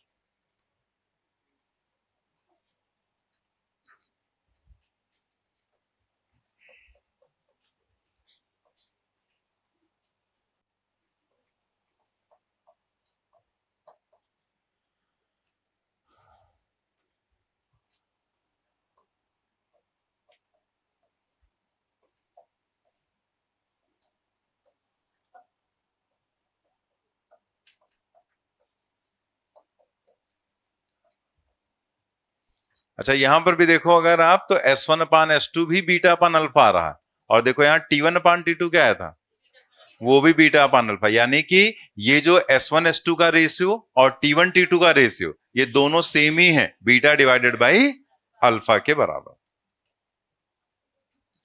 तो ये हम लोग का पूरा केस था जिसमें हमें दो चीजें कैलकुलेट करनी थी कि अगर ऐसी सिचुएशन है तो यहां पर मैक्सिमम वेलोसिटी क्या होगी, alpha beta upon alpha plus beta into T, और टोटल डिस्टेंस कितनी वो ट्रेवल करेगा, half alpha beta upon alpha plus beta into t square. और रेशियो भी हमने देख लिया कि S1 S2 T1 T2 का जो रेशियो होगा सेम होगा, और बीटा अपान अल्फा मतलब उल्टा हो रहा है। जैसे आप देखो S1 अपान S2 T1 अपान T2, तो क्या आया है, बीटा अपान अल्फा। अगर आप ऐसे लिखो S2 अपान S1 T2 अपान T1, तो क्या लिखोगे, अल्फा अपान बीटा। ठीक है, अब इसको हम अगर एज अ फार्मूला ट्रीट करना चाहे तो फॉर्मूला भी कर सकते हैं। अगर आप इसको जैसे एग्जाम में कहीं बाई चांस क्वेश्चन पूछ दिया, जैसे इस पर क्वेश्चन पूछा गया था आपके एस वाले पर, ठीक है, तो इस पर पूछा गया, तो अगर आपका ऐसा क्वेश्चन है तो फिर आपको पूरा सॉल्व करना पड़ेगा। कुछ क्वेश्चन हमने बताया था ना, कुछ क्वेश्चन ऐसे होते हैं जो देखकर टिक कर दो, लेकिन कुछ क्वेश्चन ऐसे होते हैं जिसमें थोड़ा सा टाइम लगता है सॉल्व करने में, तो वो पेपर बैलेंस बनाया जाता है। तो आने को आ सकता है, पहले भी पूछा जा चुका है आपके यहाँ क्वेश्चन, तो उसमें उसने एस दिया था, अल्फा बीटा दिया था, और टी पूछा था कि टाइम कितना लगेगा उतनी डिस्टेंस ट्रेवल करने में। तो क्वेश्चन पूरा यही था। कुछ कुछ एग्जाम्स में इसका रेशियो भी पूछा गया है, S1 S2 T1 T2 का। ठीक है, तो अलग अलग तरह से क्वेश्चंस पूछे जा चुके हैं। आगे हम लोग एक और केस पढ़ेंगे मोशन अंडर ग्रेविटी में। मोशन अंडर ग्रेविटी में एक रॉकेट का केस रहता है, तो एक तो रॉकेट प्रोपल्सन का केस रहता है, वो तो हम आगे पढ़ेंगे वेरिएबल मास सिस्टम में। लेकिन एक केस ऐसा होता है कि जैसे कोई भी रॉकेट यहां से चला और उसके बाद वो कुछ डिस्टेंस तक गया, उसका फ्यूल फिनिश हो गया, देन वहां पर वेलोसिटी उसकी हो गई जीरो, सॉरी वेलोसिटी वहां पर हो गई मैक्सिमम, और उसके बाद जहां फ्यूल फिनिश हो उसके बाद वो कुछ और हाइट तक जाएगा जहां पर उसकी वेलोसिटी क्या होगी, जीरो। ठीक है, तो कुछ ऐसा केस एक रहता है, तो इस केस को भी हमें करना है। तो आप देखेंगे कि ये केस बिल्कुल इसी के सिमिलर है, मतलब ये क्वेश्चन और ये क्वेश्चन दोनों एक ही जैसे हैं, बस ये अंडर ग्रेविटी का केस है, ये स्ट्रेट लाइन का केस है। तो इसके लिए हमें ना तो कोई डेरिवेशन करना पड़ेगा, ना ही कोई अलग से फॉर्मूला याद करना पड़ेगा। सेम फॉर्मूला अगर याद है तो ये क्वेश्चन भी आप इसी फॉर्मूले का यूज करके कर लेंगे। लेकिन ये केस हम लोग पढ़ेंगे आगे, जो सेकंड टॉपिक हम लोग पढ़ेंगे मोशन अंडर ग्रेविटी। तो अगर ये केस याद है तो हमारा ये वाला केस भी समझ लो प्रिपेयर हो गया। ठीक है, तो इसको आप याद कर लेना। अब सवाल ये उठता है कि हम इस केस को अगर इतना करते हैं, मान लिया आ गया क्वेश्चन, पूछा भी जा चुका है पहले, तो रिपीट हो गया, तो हम इतना ज्यादा टाइम वहां पर या तो दें, या फिर हम ऐसी कोई ट्रिक बना लें कि वो हमें याद हो जाए। तो कैलकुलेशन का मेथड तो यही है, लेकिन याद रखने की ट्रिक क्या है वो हम यहां पर आपको बता दे रहे हैं। जैसे हम लोग यहां पर ये जो कर रहे हैं, ये मतलब सिर्फ याद रखने की ट्रिक है। ठीक है, जैसे आप अगर यहां पर लिखो u इज इक्वल टू 0, और जो एक्सलरेशन है उसको हमने a ले लिया। ठीक है, एक्सलेशन a है। ऐसे ही यहां पर भी अगर आप u इज इक्वल टू 0 लिखो और एक्सलेशन को हम इफेक्टिव एक्सलेशन का नाम देंगे। ठीक है, यहां पर a इफेक्टिव, क्योंकि यहां पर पूरे में एक्सलेशन एक जैसा नहीं है, अल्फा था फिर रिटार्डेशन बीटा था। तो आप देख रहे हैं ना इसमें एक फैक्टर आ रहा है, ये फैक्टर हम अलग से याद कर लें, alpha beta upon alpha plus beta, यही चीज इसमें आई, alpha beta upon alpha plus beta. तो उसको हम एक नाम दे दे रहे हैं ए इफेक्टिव, और वो ए इफेक्टिव हम अलग से याद कर लें, alpha beta upon alpha plus beta. ठीक है, तो यहाँ U0 ए और यहाँ U0 और ए इफेक्टिव, और ए इफेक्टिव हमने याद कर लिया alpha beta upon alpha plus beta. ठीक है, अब अगर हम आपसे यहां पर पूछें कि अगर U0 और एक्सलेशन ए है तो जो इक्वेशन ऑफ मोशन फर्स्ट है वो क्या आएगी? v बराबर AT ही तो आएगा, क्योंकि U तो जीरो है। फर्स्ट इक्वेशन क्या होती है? v बराबर U प्लस AT, तो U0 है तो v इज इक्वल टू आएगा AT। तो वही चीज हम यहां लिख दें, यहां पर बस v की जगह हम v मैक्स रखेंगे, क्योंकि हमें v नहीं निकालना था, हमें v मैक्स। इसीलिए मैंने कहा था कि ये डेरिवेशन नहीं है, ये याद करने का तरीका, कि जैसे ये तो हमें याद ही रहेगा, ये किसको भूलेगा कि पहली क्वेश्चन में U0 रख दो तो v बराबर क्या होता है? AT। तो वही चीज यहां पर है कि v की जगह हमने v मैक्स रखा, और a की जगह पर हमने क्या रखा? a इफेक्टिव और इंटू टी, और a इफेक्टिव की वैल्यू यहां रख दो alpha beta upon alpha plus beta into T. Solve हो गया, मतलब वही क्वेश्चन आ गई, v मैक्स क्या हो गया? Alpha beta upon alpha plus beta into T. ऐसे ही आप यहां पर देखो सेकेंड, अगर हम इसमें पूछें आपसे सेकेंड इक्वेशन क्या होगी?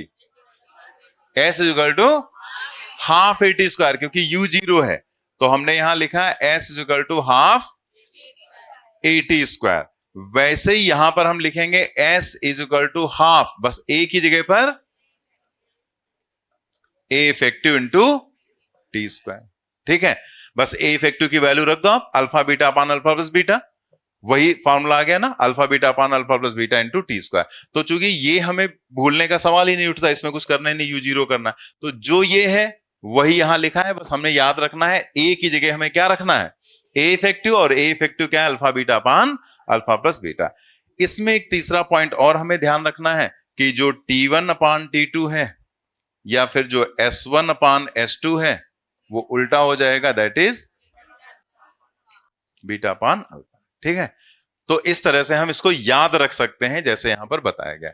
अब इसमें एक गड़बड़ी करते हैं कुछ लोग, ठीक है, वो गड़बड़ी क्या करते हैं कि जब इस क्वेश्चन में जैसे अगर ये जो बताया गया इसका जब फार्मूला यूज करते हैं, जैसे इसको एज अ फार्मूला यूज कर रहे हैं, अब formula as a formula use कर रहे हैं, तो जैसे मान लिया वैल्यू दे दी गई, यहां पर दे दिया गया कि एक्सलेशन जो है वो है सपोज कर लिया 5, और जो डिसलेशन है वो मान लिया है यहां पर 3 के बराबर। ठीक है, मतलब ये 5 दिया गया, ये 3 दिया गया, तो इस फॉर्मूले का यूज करते हैं। तो यहां क्या करते हैं, अल्फा की वैल्यू रख देंगे 5, और कहेंगे बीटा तो डिसलेशन है, तो उसको क्या रख दिया? -3। जैसे ही तुमने माइनस रखा तुम्हारा सब गड़बड़ हो गया क्वेश्चन। क्यों गलत हुआ? हाँ, क्योंकि माइनस सॉल्व रखकर भी तो आपने सॉल्व किया है, तो जब माइनस आपने पहले ही रख दिया था तो दोबारा माइनस रखोगे तो गलत नहीं हो जाएगा भाई? जब आप फार्मूला बना रहे थे तो देखो यहां पर रिटार्डेशन को माइनस में तुमने रखा था ना, प्लस में तो नहीं रखा था, तो यहां पहले ही तुम साइन रख चुके हो, और उसके बाद जब आप ये क्वेश्चन सॉल्व कर रहे हो तब फिर से आप साइन रख दे रहे हो, तो सब गलत हो जाएगा। ठीक है, यहां पर अब जैसे यही है, अब इसमें सोचो आपने तो साइन रखने के बाद ये रिजल्ट निकाले थे, अब यहां साइन रख दो तो माइनस में आ जाएगा, तो टाइम का रेशियो क्या माइनस में हो सकता है? नहीं हो सकता। तो अगर आप यहां साइन रख दोगे तो गलत हो जाएगा, और वो रटने की चीज नहीं है, आप अपने दिमाग का यूज करो। मतलब रटना नहीं कि हम रट लेंगे कि यहां हम साइन नहीं रखेंगे, साइन रटे नहीं जाते, साइन समझे जाते हैं कहीं पर भी। जैसे वर्क एनर्जी पावर के क्वेश्चन कर रहे हैं, अब वहां साइन रटोगे तो नहीं काम चलेगा, समझ लोगे तो वो आपका गलत नहीं होगा। ठीक है, कुछ लोग रटने की कोशिश करते हैं साइन को, अब यहां जैसे है, यहां हमने रट लिया, हमेशा याद रखें, हो सकता है भूल जाओ, साइन रख दो। लेकिन जब आप दिमाग का यूज करेंगे कि यार साइन हम रखें या ना रखें, तो तुम्हें खुद समझ में आएगा कि जब हमने ये कैलकुलेशन किया था तो हमने साइन ऑलरेडी रख दिया था, अल्फा बीटा सब कहीं जो भी जैसा प्लस माइनस रखना था। तो जब हम एक बार साइन रख चुके हैं तो दोबारा हमें साइन रखने की जरूरत नहीं है। तो इन फॉर्मुलों में किसी में भी आपको कोई साइन नहीं रखना है, क्योंकि ऑलरेडी आप साइन रख चुके हैं। ठीक है, तो अगर ये लिखने का मन करे तो अगर वहां जगह वगैरह बची हो तो लिख लो, वैसे होगी, काफी जगह मैंने छोड़ रखी थी। तो आपको याद रखना है, चूंकि ये फार्मूला, इसलिए ऐसे आप रख लो कि इस बेसिस पर हम याद रखेंगे। नोट कर लिया आपने? ठीक है, तो ये 2 केस हो गए। लास्ट केस जो थर्ड वाला है वो हम लोग देख लेते हैं। तो अभी आगे इसके बाद फिर क्वेश्चन ही हमें करने रहेंगे, तो सारे केसेस एक साथ करा देते हैं। तो इसमें ऐसा नहीं कि हर एक केस में ऐसे बहुत सारे क्वेश्चंस पढ़े, आगे के क्वेश्चंस हैं तो उसमें कुछ केस पर बेस्ड क्वेश्चंस हैं और बाकी जनरल क्वेश्चंस हैं। जहां पर ज्यादा क्वेश्चंस की पॉसिबिलिटी होगी वहां पर हम केस के साथ साथ में क्वेश्चंस कराते जाएंगे। यहाँ तो वैसे ही वो जनरल फॉर्म में है ही है, डायरेक्ट क्वेश्चन ही समझ लो उसको, ठीक है। तो हम लोग आ जाते हैं नेक्स्ट 3rd नंबर के केस पर। 3rd नंबर का केस जो है वो दो अलग अलग व्हीकल्स के हिसाब से वो एक केस बनाया गया है। तो जैसे इस तरह से अगर यहां पर लिया जाए कि एक बहुत बड़ा व्हीकल है, एक बहुत छोटा व्हीकल, जैसे मान लिया एक ट्रक है और एक कार है, ठीक है। तो वो दोनों जा रहे हैं रोड पर, स्ट्रेट रोड पर कार और ट्रक दोनों जा रहे हैं। तो अगर हम उनमें सेम ब्रेकिंग फोर्स लगा देते हैं, ठीक है, मतलब एक जैसा ब्रेकिंग फोर्स जो भी है वो एक जैसा लगाएं, तो कौन सा कम डिस्टेंस में रुकेगा? कार। ये डिपेंड करता है, ऐसे नहीं कि कार पहले रुकेगी, ट्रक पहले रोक दे तो कोई भी पहले रुक सकता है, कोई भी कम समय में रुक सकता है, कोई भी कम डिस्टेंस में रुक सकता है, कुछ भी हो सकता है। तो यहां पर सिचुएशन क्या है उस पर यह चीज डिपेंड करेगी। जैसे अगर आप देखो तो यहां पर जो कंडीशन है उसके हिसाब से हमें कैलकुलेशन करना पड़ेगा। तो क्वेश्चन जरा हम लोग पढ़ते हैं, अ ट्रक एंड अ कार। देखो, ट्रक और कार लेने का मतलब ये नहीं है कि यही दो व्हीकल्स होंगे, मतलब क्वेश्चन जब तुम्हें दिया जाए कुछ भी हो सकता है। तो मतलब यहां पर उसको डिफर किया गया है, ठीक है, M1 और M2। अच्छा, कुछ लोग सोच रहे हैं कौन सा हमको ट्रक चलाना है, फालतू में पढ़ाए जा रहे हैं तुम्हें तो फिजिक्स ही फालतू लगती है। उस पर भी एक दिन डिस्कशन कर लेंगे थोड़ा सा हम लोग, आज आज कर लो इनको पढ़ने से मतलब नहीं। कुछ लोग तो इसी इंतजार में बैठे रहते हैं, कुछ तो सुनाओ यार, इतना टाइम बीते, कुछ तो सुनाओ।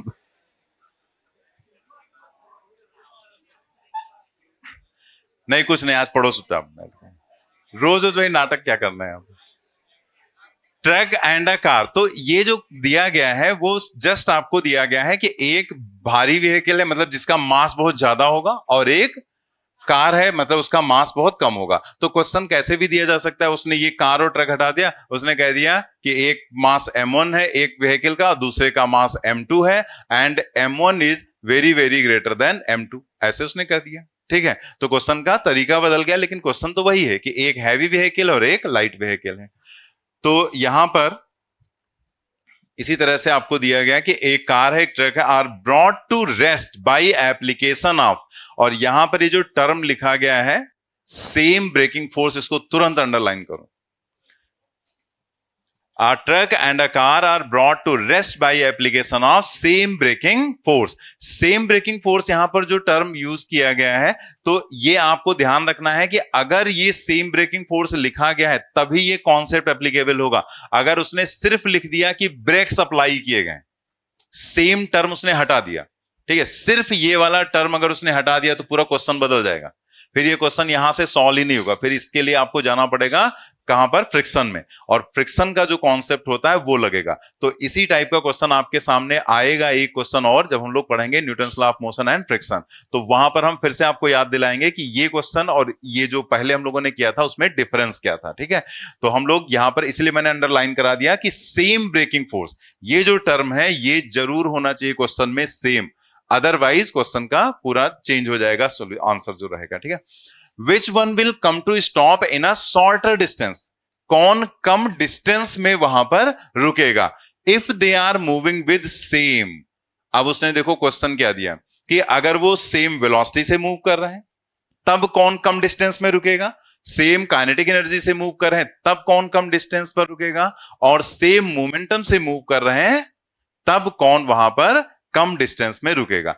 तो ये तीन अलग अलग कंडीशन है, आप देखेंगे तीनों में आंसर बदल जाएगा, ठीक है। यहां पर अलग आंसर आएगा, यहां पर अलग, यहां पर अलग आएगा। तो ऐसे देखा जाए तो ये तीनों चीजें आपस में हैं रिलेटेड ही, लेकिन अगर आप वैसे एक को याद करके बाकी से रिलेट करने की कोशिश करोगे तो आपको लगेगा टाइम। उससे बेटर है हम तीनों को अलग अलग एनालाइज करें, क्योंकि अगर वेलोसिटी है तो काइनेटिक एनर्जी भी तो रिलेट हो गया ना, हाफ mv स्क्वायर, और मोमेंटम संवेग मास इनटू वेलोसिटी, तो हैं वो सब रिलेटेड। लेकिन अगर पूरे उसी जो रिजल्ट निकलेगा उसमें बार बार ऐसे रिलेट करने की कोशिश करोगे तो वो ज्यादा कॉम्प्लिकेटेड हो जाता है, इसीलिए हम लोग तीनों को अलग अलग एनालाइज करके यहां पर देखते हैं, ठीक है। ये जो केस हम लोग करने जा रहे हैं इसमें रिजल्ट जो भी निकलेगा या जो फार्मूला निकलेगा कोई जरूरी नहीं आप याद करो, क्योंकि बहुत बड़ा डेरिवेशन नहीं है, छोटा सा डेरिवेशन है, जरूरत पड़ने पर तुरंत आप अपने आप डेराइव भी कर सकते हैं, याद है तो आप यूज कर सकते हैं, अदरवाइज कोई कॉम्प्लिकेटेड डेरिवेशन नहीं है। ठीक है, तो हम लोग यहां पर तीनों ये जो केसेस हैं ये करेंगे, लेकिन उससे पहले एक हम लोग और काम कर लेते हैं। जैसे ये तीन चीजें हैं, momentum, kinetic energy and velocity. तो मोमेंटम, काइनेटिक एनर्जी और मोमेंटम का एक रिलेशन होता है। तो ये डायग्राम जो बना हुआ है इसी के हम नीचे लिख दे रहे हैं, पहले देख लो फिर आप नोट कर लेना भी। ठीक है, काइनेटिक एनर्जी का फॉर्मूला क्या होता है? जब भी पूछो तो यही आंसर आता है, हाफ एम वी स्क्वायर। यही नॉर्मली ये यूजुअल होता है। ठीक है, लेकिन इसका एक और फॉर्मूला होता है पी स्क्वायर अपॉन 2m।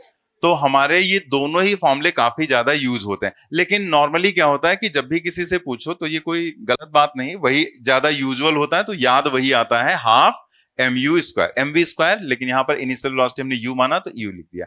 अब इसको मोमेंटम के साथ हम लोग कैसे रिलेट करते हैं? अगर हम इसको मास से ऊपर नीचे मल्टीप्लाई कर दें अलग से, ठीक है, ऊपर भी और नीचे भी, ये हमने अलग से ही काम किया है। ठीक है, इसको अलग से बनाते हैं। ठीक है, ये हमने अलग से मास से ऊपर नीचे मल्टीप्लाई किया।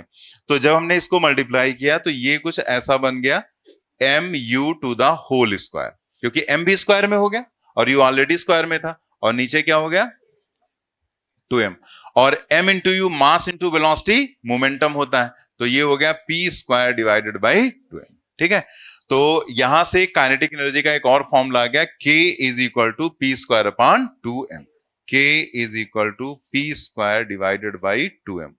तो ये फॉर्मूला भी पूरे फिजिक्स में बहुत ज्यादा यूज होता है, तो हम लोग को ये इतना ज्यादा यूज करेंगे वो ऐसे याद ही हो जाता है, रट ही जाता है, k is equal to p square upon 2m। या अगर आपको p लिखना है यहां से तो p is equal to root two m के।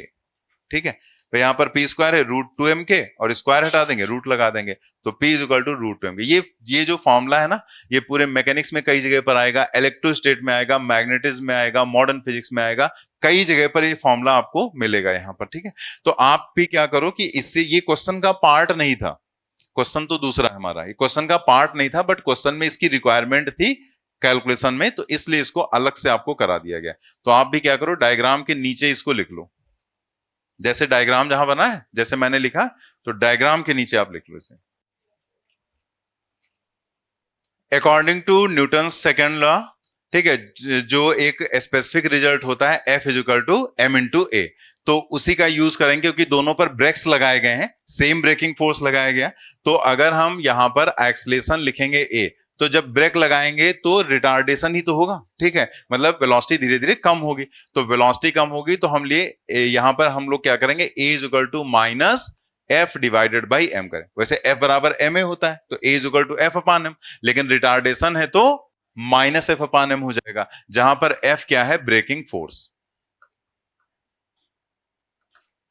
ब्रेकिंग फोर्स, ये ब्रेकिंग फोर्स जो है वहां पर लगाया गया।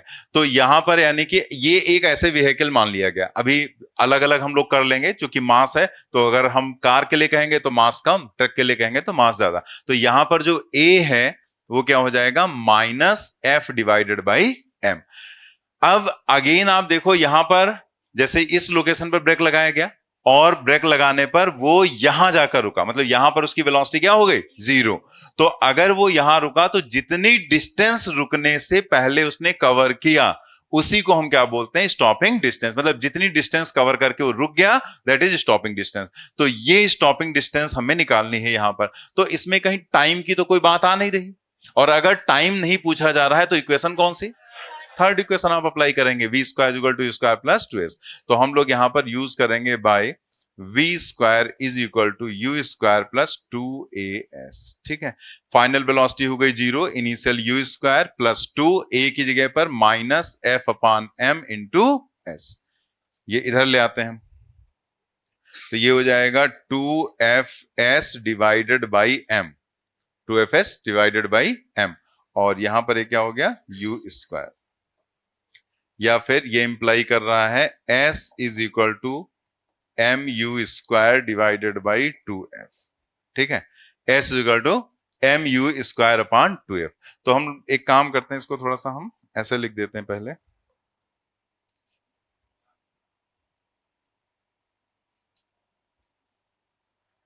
थोड़ा बस समझने में आपके लिए आसान हो जाएगा। इनटू 1/f लिख दिया हमने, ठीक है। मतलब यहां पर हमने क्या लिखा, mu²/2, और ये जो f था उसको हमने अलग कर दिया। अभी हम साथ में यहां पर लिखने जा रहे हैं, अभी जैसे भी लिखा है। तो एक इक्वेशन हमारे पास क्या रही, mu² divided by 2f।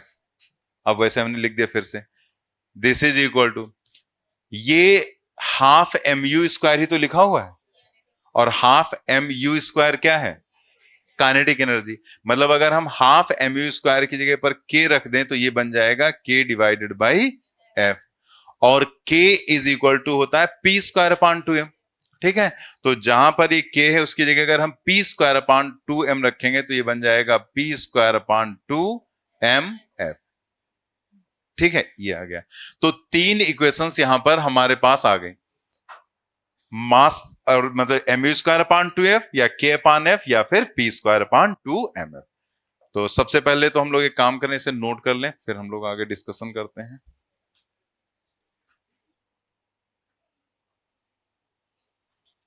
Note कर लिया ना? तो ये क्लियर हो गया। इसमें जैसे हमने क्यों कहा था कि कोई जरूरी नहीं कि ये आप याद करो। जैसे अब यहां पर है कि ये जो फॉर्मूला है जो इधर वाला, ये तो आपको ऐसे याद हो जाएगा अपने आप ही, इतनी ज्यादा बार यूज होगा कि वो याद ही, हाफ mu² याद ही रहता है, और ये अगर नहीं भी याद है तो भी वो याद हो जाएगा, और अदरवाइज याद ही रहता है p²/2m।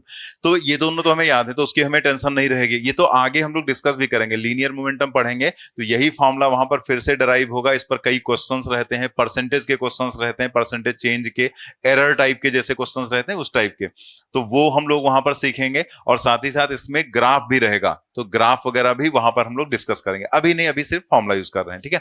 और ये भी इतना कॉम्प्लिकेटेड नहीं है, आपको जरूरत पड़ी तुरंत आपने लिखा v² = u² + 2s, और वो भी लिखने की जरूरत नहीं। जैसे आप डेरिवेशन कर रहे हैं एग्जाम में, तो आपने बस दिमाग में रखा इक्वेशन, सीधे वैल्यू रखी, final velocity 0, initial velocity u, a की जगह -f/m × s। यहां से हमने s = सॉल्व कर लिया, mu²/2 1/f, तो mu²/2f या फिर mu²/2 की जगह k लिख दिया, k/f, और ये p²/2mf। ये 3 फॉर्म क्यों लिखे गए, क्योंकि आपको यहां क्वेश्चन में उसने दिया था कि अगर वो सेम वेलोसिटी से मूव करेंगे तब क्या होगा, सेम काइनेटिक एनर्जी से तब क्या होगा, और सेम मोमेंटम से अगर वो मूव करेंगे तब वहां पर क्या कंडीशन आएगी, ठीक है। तो वही डिस्कस करने के लिए ये तीनों निकाले गए, क्योंकि उसने ब्रेकिंग फोर्स सेम दे रखा है। उसने क्या कहा था, सेम ब्रेकिंग फोर्स, ठीक है। तो सेम ब्रेकिंग फोर्स का मतलब F क्या हो गया, सेम हो गया, कांस्टेंट हो गया, दोनों के लिए, ट्रक के लिए भी और कार के लिए भी। तो F तो कांस्टेंट है, 2 कांस्टेंट है, और रही बात यहां पर ये जो U, K और P की बात कर, मास तो कांस्टेंट नहीं, मास तो अलग अलग होगा। अब उसने पहले केस में उसने क्या दिया, U वेलोसिटी सेम। तो अब ये जो आगे लिखा है ये कोई रटने वाली चीज है ही नहीं, सिंपल है, आपके सामने है, आप खुद ही यहां पर ऑब्जर्व कर लेंगे कि जब उसने कहा सेम, U सेम है, तो अगर U सेम है तो आपने इक्वेशन यूज की कौन सी, s = mu²/2f, क्योंकि U की बात उसने कही है तो हम U वाली इक्वेशन यूज करेंगे। तो mu²/2f। अब देखो ये जो 2f है वो कांस्टेंट हो गया, क्योंकि उसने क्वेश्चन में कह दिया सेम ब्रेकिंग फोर्स। और U की बात करें तो उसने U भी कह दिया कि कार और ट्रक दोनों सेम वेलोसिटी से अगर जा रहे हैं, तो U भी कांस्टेंट हो गया। तो क्या बचा, S प्रोपोर्शनल टू M, क्योंकि U2F सब कुछ कांस्टेंट है, तो S प्रोपोर्शनल टू M। मतलब S प्रोपोर्शनल टू M का मतलब क्या है कि जो स्टॉपिंग डिस्टेंस है वो मास पर डिपेंड करेगी। अगर सेम वेलोसिटी से जा रहे हैं तो जिसका मास कम उसके लिए स्टॉपिंग डिस्टेंस कम, और जिसका मास ज्यादा उसके लिए स्टॉपिंग डिस्टेंस ज्यादा। तो मास किसका कम होगा, कुछ लोग ये भी नहीं बोलना चाहते हैं कि सोच रहे हो अबे कार इसमें क्या सोचना है, कार का मास कम होता है, ट्रक का ज्यादा होता है, तो कार का मास जो है वो लेस होगा। तो कार का मास लेस है, तो कार का मास लेस है तो उसके लिए स्टॉपिंग डिस्टेंस भी लेस होगी। तो क्या लिखा, as mass of car is less than that of truck, so car will stop in a shorter distance. तो कार कम डिस्टेंस में रुक जाएगी, ठीक है। नेक्स्ट देखते हैं, इफ के इज सेम देन, तो अगर उसने काइनेटिक एनर्जी कह दिया सेम है, जो दूसरा हमारा क्वेश्चन था कि moving with same kinetic energy, तो अगर काइनेटिक एनर्जी सेम है तो आप देखो ये दूसरा वाला फॉर्मूला फिर यूज करो, क्योंकि उसी में काइनेटिक एनर्जी मिल रहा है। तो F तो ऑलरेडी सेम है, और साथ में उसने कह दिया K भी सेम है, तो इसमें तो ये दोनों चीजें सेम हो गई। तो इसका मतलब k अपॉन f दोनों का एक है, तो स्टॉपिंग डिस्टेंस भी तो दोनों की सेम ही होगी। इसका मतलब क्या हुआ, same for both, so both will stop after covering same distance. यानी कि जितनी डिस्टेंस कार चलेगी उतनी ही डिस्टेंस सेम ट्रक चलेगा और तब दोनों रुक जाएंगे, ठीक है, वहां पर अगर सेम ब्रेकिंग फोर्स लगाया गया तो। नेक्स्ट क्या था, मोमेंटम। तो अगर P सेम है तो हम मोमेंटम वाली इक्वेशन यूज करें, पी स्क्वायर अपॉन 2mf। तो P कांस्टेंट है और साथ में ये 2f भी कांस्टेंट हो गया, तो क्या बचा, m, s और m। तो यहां पर रिलेशन क्या आ गई, s इनवर्सली प्रोपोर्शनल टू, मतलब जितनी चीजें कांस्टेंट थी उसको आपको हटा दो और s प्रोपोर्शनल टू क्या हो गया, 1/m। तो इसका मतलब क्या हुआ, अब की बार क्या होगा, जिसका मास ज्यादा है उसके लिए स्टॉपिंग डिस्टेंस कम, और जिसका कम उसके लिए स्टॉपिंग डिस्टेंस ज्यादा। तो मास तो ट्रक का ज्यादा है, तो ट्रक के लिए स्टॉपिंग डिस्टेंस कम, यानी कि इस बार ट्रक कम डिस्टेंस ट्रेवल करके रुकेगा अगर मोमेंटम उनका सेम था तो। As mass of truck is greater than that of car, so truck will stop in a shorter distance। तो इसमें क्या कुछ रटने वाला है, कुछ भी रटने वाला नहीं है। आप ये सब सेंटेंस वगैरह रटना थोड़े है, आपसे जो क्वेश्चन पूछा जाए आपके सामने इक्वेशन है, यूज कर लो। अब ये इक्वेशन भी हमने कहा कि कोई जरूरी नहीं याद करो, तुरंत डिराइव कर सकते हैं, इतना छोटा मोटा डेरिवेशन किया जा सकता है। लेकिन फिर भी अगर याद रखना है आपको, ठीक है, जैसे हम से कहा जाए इस इक्वेशन को याद करना है, तो हम इसमें ये याद करेंगे, बीच वाली इक्वेशन, ठीक है। रीजन क्या है कि ये याद रखने में कॉम्प्लिकेटेड है, ये कॉम्प्लिकेटेड, वैसे तो देखा जाए कुछ भी हम रटने पे आ जाए तो रट ही लेंगे, लेकिन अगर अगर यहां पर याद ही रखना है कि नहीं याद करना है, तो हम सारी इक्वेशंस क्यों रटें। जैसे अगर हमने k पान f याद कर लिया तो क्यों याद किया, क्योंकि इसमें ना तो स्क्वायर है, ना 2 है, ना 3 है, ना m है, कुछ नहीं, सिर्फ k है और नीचे क्या है, f। तो हमें ये पता है कि k पान f से अगर हमें ये इक्वेशन बनानी है तो हम लोग k की जगह पर क्या रख देंगे, हाफ mu स्क्वायर, तो ये वाली इक्वेशन आ जाएगी, और k की जगह पर p स्क्वायर अपॉन 2m रख देंगे तो ये इक्वेशन आ जाएगी, ठीक है। तो k की जगह पर दोनों रखकर हम दोनों इक्वेशंस फाइंड आउट कर सकते हैं, ठीक है। अब देखो इसमें एक होता है कंफ्यूजन, और तो उस कंफ्यूजन को दूर कर लेते हैं अभी यहां पर तुरंत, लेकिन उससे पहले एक ये भी हम लोग कॉन्सेप्ट इसमें देख लें। इस पर AIEEE में तो 3 बार क्वेश्चन पूछा जा चुका है, तो हम लोग यहां पर देखते हैं कि इस पर क्वेश्चन 3-4 बार क्वेश्चन पूछे जा चुके हैं, तो हम लोग यहां देखते हैं कि ये क्या पॉइंट बताया जा रहा है। यहां पर हम लोगों ने अभी जो रिलेशन निकाली थी S=mu²/2f, ठीक है, तो उसी का रिजल्ट करके एक क्वेश्चन ऐसे बनाया जाता है, जैसे मान लिया कोई कार या कोई ट्रक, कोई व्हीकल है, वो रोड पर जा रहा है, स्ट्रेट रोड पर, ठीक है। अब अगर मान लिया एक पर्टिकुलर स्पीड से जा रहा था, मान लिया 40 मीटर पर सेकंड से जा रहा था या 40 किलोमीटर पर आवर की स्पीड से जा रहा था, तो वहां पर कहा गया कि अगर हम स्पीड को 40 की बजाय 80 कर दें या 40 की बजाय वहां पर 120 कर दें, तो अगर हम उसकी स्पीड को n टाइम्स कर दें तो उसकी स्टॉपिंग डिस्टेंस कितने टाइम्स हो जाएगी, ठीक है। तो if initial speed is made n times, मतलब mu²/2f है, अगर हम इनिशियल स्पीड को n टाइम्स कर दें, मतलब जहां पर u है वहां पर क्या आ जाएगा, n टाइम्स u आ जाएगा, then new stopping distance will be, तो न्यू स्टॉपिंग डिस्टेंस को हम s डैश कह सकते हैं, और s डैश हम लोग क्या लिखेंगे, जहां u है वहां पर लिख देंगे nu, तो ये हो जाएगा m nu to the whole square divided by 2f, that means ये हो जाएगा n स्क्वायर और ये बचेगा mu² डिवाइडेड बाई 2f, ठीक है, अलग अलग कर दिया, n² अलग और mu²/2f, और mu²/2f क्या है, s, मतलब यहां पर क्या हुआ, जो s डैश है वो हो जाएगा n, आप उसी के आगे लिख लेना, n² टाइम्स s, ठीक है, ये आ जाएगा। मतलब क्या हुआ कि अगर आप स्पीड को n टाइम्स करते हैं तो जो स्टॉपिंग डिस्टेंस है वो n² टाइम्स हो जाएगी, मतलब अगर आपने स्पीड को 2 गुना किया तो स्टॉपिंग डिस्टेंस 4 गुना बढ़ जाएगी वहां पर, मतलब 4 गुना हो जाएगी, तो ये कंडीशन आती है वहां पर, ठीक है, नोट कर लेंगे इसे, नोट कर लिया। तो यहां पे जो भी ये है n टाइम्स कितने टाइम्स हो रही वहां पर स्पीड, इससे हम लोग कैलकुलेट कर सकते हैं कि उसकी स्टॉपिंग डिस्टेंस कितने टाइम्स हो जाएगी, ठीक है। जैसे मान लिया स्पीड 30 है और 30 किलोमीटर पर आवर है, और उसको हमने कर दिया वहां पर 60 किलोमीटर पर आवर, ठीक है। तो मतलब जो n है जो आप यहां निकाल रहे हैं वो क्या कर रहे हैं, final speed divided by initial speed. तो कुछ भी हो सकता है, कोई जरूरी नहीं कि 2 गुना 3 गुना 4 गुना हो, 4/3 टाइम्स भी हो सकता है, कुछ भी बढ़ा दिया हमने। तो एक तरह से n यहां पर जो आप कर रहे हैं वो क्या कर रहे हैं, फाइनल स्पीड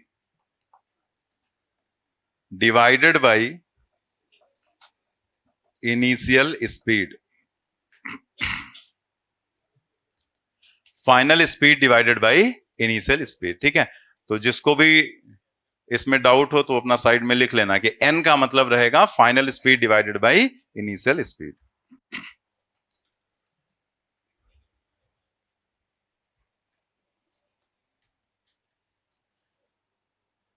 अब देखो इसमें एक पॉइंट और आता है टाइम का। जैसे हमें लगता है कि जो कम डिस्टेंस चलेगा वो कम टाइम में पहुंच जाएगा, जो ज्यादा डिस्टेंस चलेगा वो ज्यादा टाइम में पहुंच जाएगा, लेकिन कोई जरूरी थोड़े होता है। हो सकता है डिस्टेंस हम कम ट्रेवल कर रहे हो, टाइम हम ज्यादा ले रहे हो, तो ये भी तो हो सकता है। उल्टा भी हो सकता है डिस्टेंस हम ज्यादा ट्रेवल कर रहे हो, टाइम कम ले रहे हो, क्योंकि हमारे पास एक्सलेशन है, हमारे पास जो कंडीशन है कि हम किस वेलोसिटी से जा रहे हैं, तो कुछ भी हो सकता है। तो जैसे यहां पर भी हमने पीछे क्या निकाला कि जब दोनों की काइनेटिक एनर्जी सेम है, ठीक है, तो वो सेम डिस्टेंस ट्रेवल कर रहे हैं। लेकिन सेम डिस्टेंस ट्रेवल करने का ये मतलब नहीं कि वो सेम टाइम भी लगाएंगे। ठीक है, टाइम कुछ भी हो सकता है, ज्यादा भी हो सकता है, कम भी हो सकता है, सेम भी हो सकता है, वो उसमें भी यही है। लेकिन ये कोई जरूरी नहीं कि सेम डिस्टेंस चलेंगे तो सेम टाइम लगेगा। इसको बहुत सिंपल तरीके से ऐसे समझ सकते हो, जैसे मान लिया इस रोड पे यहां पर सेम डिस्टेंस ट्रेवल करना है।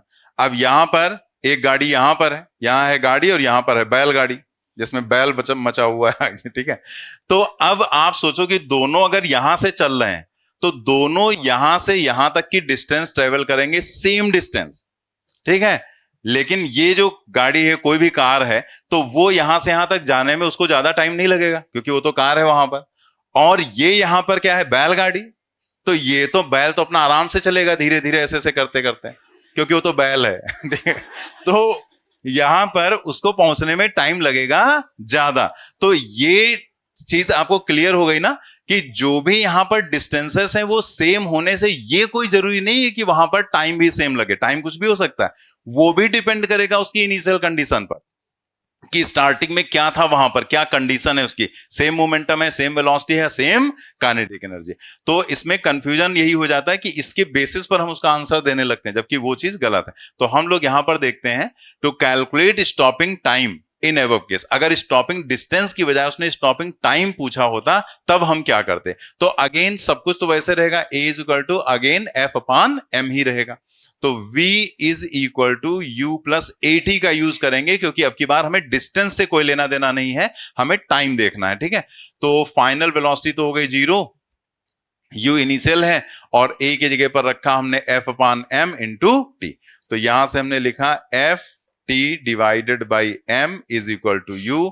It implies that t is equal to m u divided by f। ठीक है, और एम यू का मतलब यहां पर क्या हो जाएगा, momentum, p divided by F, और p की जगह पर हम लोग लिख सकते हैं root 2m k divided by f. ठीक है, तो चाहे तो ऐसे लिखो, या फिर आप जैसे जिस सीक्वेंस में आपका क्वेश्चन है उसी सीक्वेंस में लिख लो कि पहले में वेलोसिटी थी तो हमने mu डिवाइडेड बाई एफ लिखा, दूसरे में काइनेटिक एनर्जी थी तो हमने वो रूट 2m k पहले लिख लिया डिवाइडेड बाई एफ, और फिर तीसरे नंबर पर क्या था, मोमेंटम, तो हमने p अपॉन एफ, मतलब उसी को अरेंज करके इसको इधर लिख दिया, इसको आगे लिख दिया, बस। ठीक है, तो स्टॉपिंग टाइम में ये फार्मूले लगेंगे, स्टॉपिंग डिस्टेंस में वो लगेंगे, स्टॉपिंग टाइम में ये। तो आप यहां पर भी अगर आपको याद करना हो, जैसे इसमें हमने कहा था अगर हमें याद करना हो तो हम याद करेंगे k upon F stopping distance के लिए, बाकी हम आराम से लिख ले रहे हैं। तो वैसे ही अगर हमें यहां पर याद करना हो तो कहां गया क्या याद करेंगे, p अपॉन, मतलब हम सीधे याद भी रख सकते हैं कि stopping distance stopping distance k divided by f, और stopping time p upon f। बाकी p की जगह mu या 2m के रखकर हम लोग ये सॉल्व कर सकते हैं। ठीक है, तो नोट कर लेंगे इसे। यहां पर भी वैसे रिजल्ट आप एनालाइज कर सकते हैं जैसे आगे सब सेंटेंस में लिख दिया गया, लेकिन आप यहीं से आप खुद ही ऑब्जर्व कर सकते हैं कि अगर आपकी बार सेम वेलोसिटी हो, ठीक है, तो सेम वेलोसिटी होगा तो फोर्स तो F तो सेम है, वो तो क्वेश्चन में लिख दिया गया था सेम ब्रेकिंग फोर्स। तो आप देखो अगर F सेम है और U सेम है तो T प्रोपोर्शनल टू M, मतलब जिसका मास कम उसके लिए स्टॉपिंग टाइम कम। ठीक है, तो ये तो पहले से मैच कर रहा है। लेकिन दूसरे में जरा देखो, दूसरे में भी तो वही आ रहा है कि F सेम है और काइनेटिक एनर्जी सेम है, तो again T proportional to M ही तो रहेगा, बस रूट के अंदर रहेगा, ठीक है। तो मास के ही प्रोपोर्शनल आ रहा है, इसका मतलब अगेन जिसका मास कम है उसके लिए स्टॉपिंग टाइम कम रहेगा।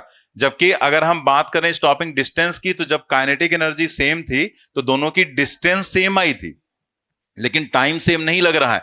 टाइम जिसका मास कम है उसको कम समय लग रहा है, मतलब जैसे अगर यहीं से यहां तक कार को जाना है तो उसको कम समय लगेगा अगर वो सेम काइनेटिक एनर्जी से जा रहे हैं, और अगर यहीं से यहां तक ट्रक को जाना है तो उसको ज्यादा टाइम लगेगा क्योंकि उसका मास ज्यादा है। और पी अपान एफ, यहां देखो अगर सेम मोमेंटम से जा रहे हैं तो दोनों का मोमेंटम सेम, एफ सेम, तो यानी कि सेम टाइम लगेगा। अगर दोनों सेम मोमेंटम से जा रहे हैं तो वो सेम टाइम के बाद रुकेंगे, लेकिन हमें यह पता है कि सेम मोमेंटम में डिस्टेंस सेम नहीं थी। सेम मोमेंटम की कंडीशन में जिसका मास ज्यादा था उसके लिए डिस्टेंस कम थी, ठीक है। तो आपको ये चीज रट के नहीं देना है, आप सीधे इक्वेशन लिखो अपने सामने। अगर स्टॉपिंग डिस्टेंस पूछता है तो स्टॉपिंग डिस्टेंस वाली कंडीशंस, और स्टॉपिंग टाइम पूछता है तो स्टॉपिंग टाइम वाली कंडीशन, और उसके बाद खुद ही आंसर निकाल लो। ये सब कुछ रटने की जरूरत नहीं, ये तो ऐसे हम लोग देख लेंगे। T is equal to m upon u, t proportional to m हो जाएगा क्योंकि यू और एफ सेम है, तो जिसका मास कम उसके लिए टाइम कम। मास किसका? कार का कम, लिखा हुआ है as mass of car is less so car will take time less time to come to rest. ऐसे ही काइनेटिक एनर्जी अगर सेम है तो हम तुरंत ये फॉर्मूला लिखेंगे, ज्यादा उसमें दिमाग लगाने की जरूरत नहीं, सोचने की कोई जरूरत नहीं, सीधे फॉर्मूले के बेसिस पर आप रिजल्ट निकाल लो कि अगेन टी प्रोपोर्शनल टू क्या हो जाएगा? रूट एम, और t proportional to root m, तो अगेन जिसका मास कम होगा उसके लिए स्टॉपिंग टाइम कम होगा। सेम वही चीज आ गई, as mass of car is less so car will take less time to come to rest.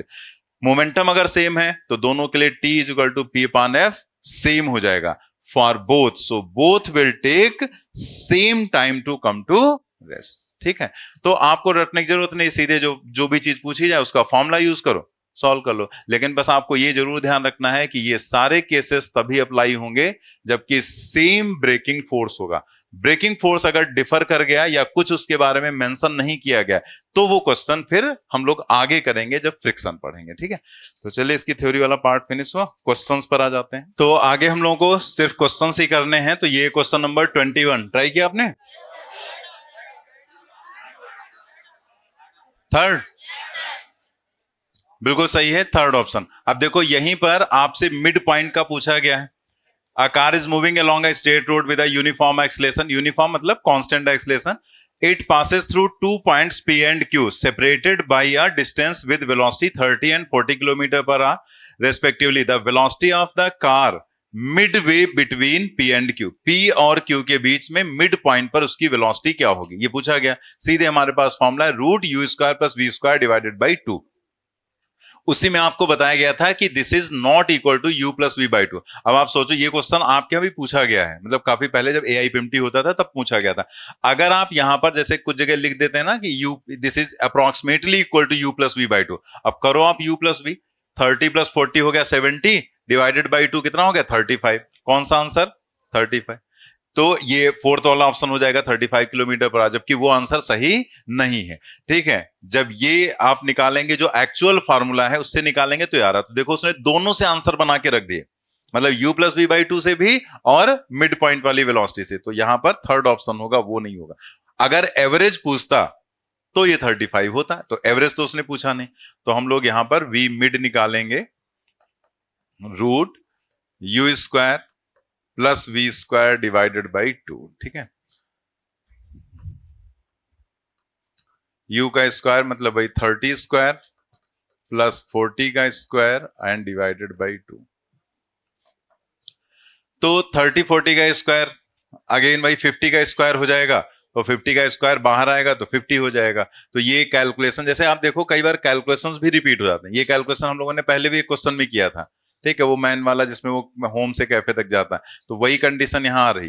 तो यहाँ पर हम डायरेक्ट लिख दे रहे हैं 50 और नीचे क्या आ जाएगा √2। समझ में आ गया ना? बाकी तो कैलकुलेशन आसान है, 900 1600 दोनों ऐड करेंगे 2500 आ जाएगा, उसका स्क्वायर रूट 50, ठीक है, 50 एंड डिवाइडेड बाई √2। अब बात करते हैं यहाँ पर आंसर की, तो आंसर तो ऐसा कहीं दिख नहीं रहा है। तो जब ऐसी कंडीशन होती है तो रूट ऊपर दिख रहा है तो हम लोग √2 से ऊपर नीचे मल्टीप्लाई करते हैं अलग से, तो ऊपर हो जाएगा 50 √2 और नीचे आ जाएगा √2 इंटू √2 2। 50/2 हो जाएगा 25, तो ये आ जाएगा 25√2 kilometre per our. Third option correct हो जाएगा। नहीं आएगा, कुछ अप्रोक्सीमेट आएगा, कुछ लगभग लगभग, एग्जैक्ट 35 नहीं आएगा, एग्जैक्ट 35 नहीं आएगा, आप करके देख लो, उसी के आसपास आएगा, अराउंड आएगा। तो मैंने यही चीज कहा था ना उसमें बताते समय कि लगभग आ सकता है उसके आसपास, लेकिन अगर दोनों आंसर्स हैं तो आप लगभग वाला आंसर नहीं दे सकते। जैसे मान लिया यहां पर एक में वो 25√2 दे रहा है, जैसे, और यहां पर दूसरे में वो 35 दे रहा है। अगर आप इसको सॉल्व करो तो ये अप्रोक्सीमेट 35 के अराउंड आएगा, बट कुछ पॉइंट में आएगा, और पॉइंट में आ रहा है तो ये जब हमें एकदम एक्यूरेट आंसर मिल रहा है तो हम इस आंसर को टिक नहीं कर सकते हैं। ठीक है, जैसे किसी मान लिया किसी क्वेश्चन में एक आंसर आ रहा हो 30 और दूसरा आंसर आ रहा हो 30.5, ठीक है, एक आ रहा हो 29.5। अब उसमें है तो सब लगभग लगभग आसपास ही, लेकिन अगर एग्जैक्ट 30.5 आए तो आप 30 नहीं टिक कर सकते हैं, 29.5 नहीं टिक कर सकते हैं, जो है वही टिक करना पड़ेगा आपको। तो यहां एकदम एक्यूरेट किया गया है, ठीक है, बिल्कुल एक्यूरेट। इसको 1.41 से 1.414 से मल्टीप्लाई करो तो वो कुछ पॉइंट में आएगा, इसी के आसपास आएगा बट पॉइंट में। तो जब हमें एग्जैक्ट आंसर मिल रहा है तो हम 35 टिक नहीं कर सकते। ठीक है, नोट कर लेना आपने। चलिए अगले क्वेश्चन पर आ जाते हैं। Third option, tripling the speed of motor car multiplies the distance needed for stopping it by. ठीक है, मतलब ट्रिपलिंग 3 गुना अगर हमने कर दिया तो हम लोगों को न्यू स्टॉपिंग डिस्टेंस का पता था कि s dash is equal to n square times s, और यहां जैसा उसने क्वेश्चन में दिया है here n is equal to 3, मतलब हम लोगों ने क्या कहा था n टाइम्स, तो n को उसने ट्रिपलिंग मतलब 3 गुना कर दिया गया। ठीक है, तो एक तरह से जो s डैश है वो क्या हो जाएगा 9 टाइम्स s हो जाएगा। तो इसका मतलब ये आंसर हमारा क्या आ रहा है 9 टाइम्स दिखा रहा है। ठीक है, ये इंप्लाई कर रहा है 9 टाइम्स। तो जो डिस्टेंस है वो 9 से मल्टीप्लाई हो रही है, तो वही उसने कहा distance needed for stopping it by. ठीक है, मतलब कितने से मल्टीप्लाई होगा 9 से। थर्ड ऑप्शन करेक्ट हो जाएगा, नोट कर लिया। नेक्स्ट क्वेश्चन भी इसी तरह का है। A car moving with a speed of 40 kilometre per hour can be stopped by applying brakes. A car moving with a speed of 40 kilometre per hour can be stopped by applying brakes after at least 2 metre, मतलब 2 metre की distance चलकर उसको रोका जा सकता है।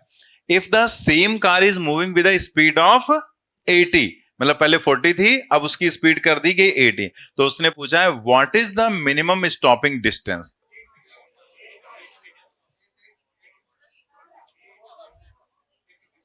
कुछ लोग थर्ड बता रहे हैं, फोर्थ, फोर्थ आएगा ना।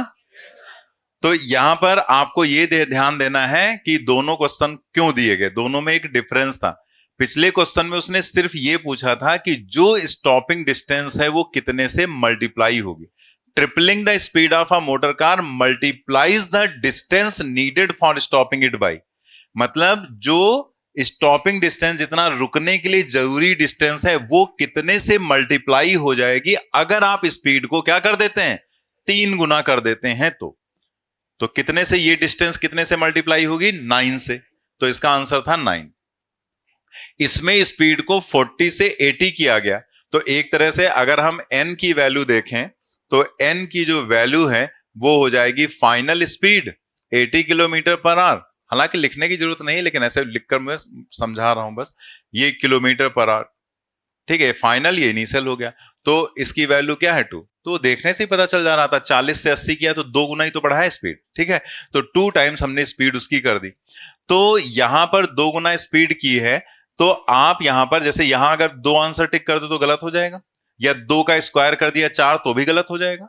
जैसे इसमें तो हमने 3 का स्क्वायर जो आया था वही हमने आंसर टिक कर दिया, सही हुआ, क्योंकि उसने पूछा था इस केस में कि कितने से डिस्टेंस मल्टीप्लाई होगी, जबकि इसमें वो ये नहीं पूछ रहा कितने से मल्टीप्लाई होगी। उसने कहा कि जब 40 से जा रहा था तो 2 मीटर की डिस्टेंस पर रुक रहा है, तो अगर वो 80 से जा रहा है तो कितनी स्टॉपिंग डिस्टेंस होगी। स्टॉपिंग डिस्टेंस यानी कि न्यू स्टॉपिंग डिस्टेंस पूछा जा रहा है। देखो इसमें मीटर लिखा हुआ है, इसमें कहां लिखा हुआ मीटर, ठीक है, तो इसमें सिर्फ फैक्टर पूछा गया था जितने से मल्टीप्लाई करना था, इसमें वो डिस्टेंस पूछी गई, यानी कि यहां पर आपको निकालना है एस डैश जो कि होता है एन स्क्वायर एस। तो एन की वैल्यू हो गई 2 और एस कितना दिया गया, शुरुआत की डिस्टेंस 2 मीटर, तो इंटू 2, तो ये कितना आ जाएगा 8 मीटर। तो फोर्थ ऑप्शन होगा। तो दोनों में एक डिफरेंस था, उसमें सिर्फ ये वाला फैक्टर पूछा गया था एन स्क्वायर, और इसमें पूरी स्टॉपिंग डिस्टेंस आपसे पूछी गई। ठीक है, चलिए नेक्स्ट क्वेश्चन देखते हैं, नोट कर लेना आपने। नेक्स्ट क्वेश्चन हम लोग देखते हैं 24। An athlete in the Olympic games cover a distance of 100 metre in 10 second. ठीक है, कितनी डिस्टेंस वो कवर करता है, 100 metre in 10 second. His kinetic energy can be estimated to be in the range. तो उसने काइनेटिक एनर्जी के लिए पूछा है। तो यहां पर जैसे अगर हम एथलीट की वेलोसिटी निकालना चाहें, मतलब उसकी स्पीड निकालना चाहें, तो हम निकाल सकते हैं, क्योंकि v जो है स्पीड, डिस्टेंस आपको पता है और टाइम पता है। तो क्या मतलब ये स्पीड हम निकाल रहे हैं, तो ये क्या हो जाएगा, distance and divided by time. तो डिस्टेंस कितनी हो गई 100 मीटर और टाइम कितना हो गया 10 second.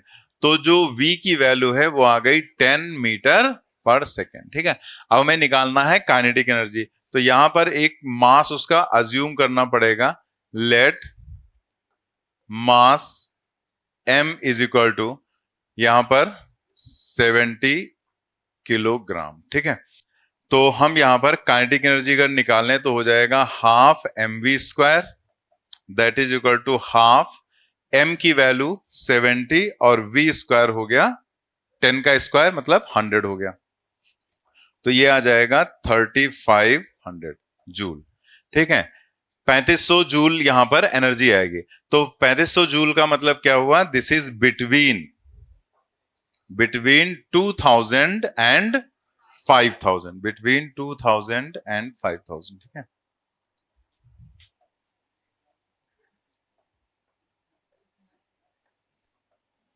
2000 and 5000 joule, that is first option यहां पर करेक्ट हो जाएगा।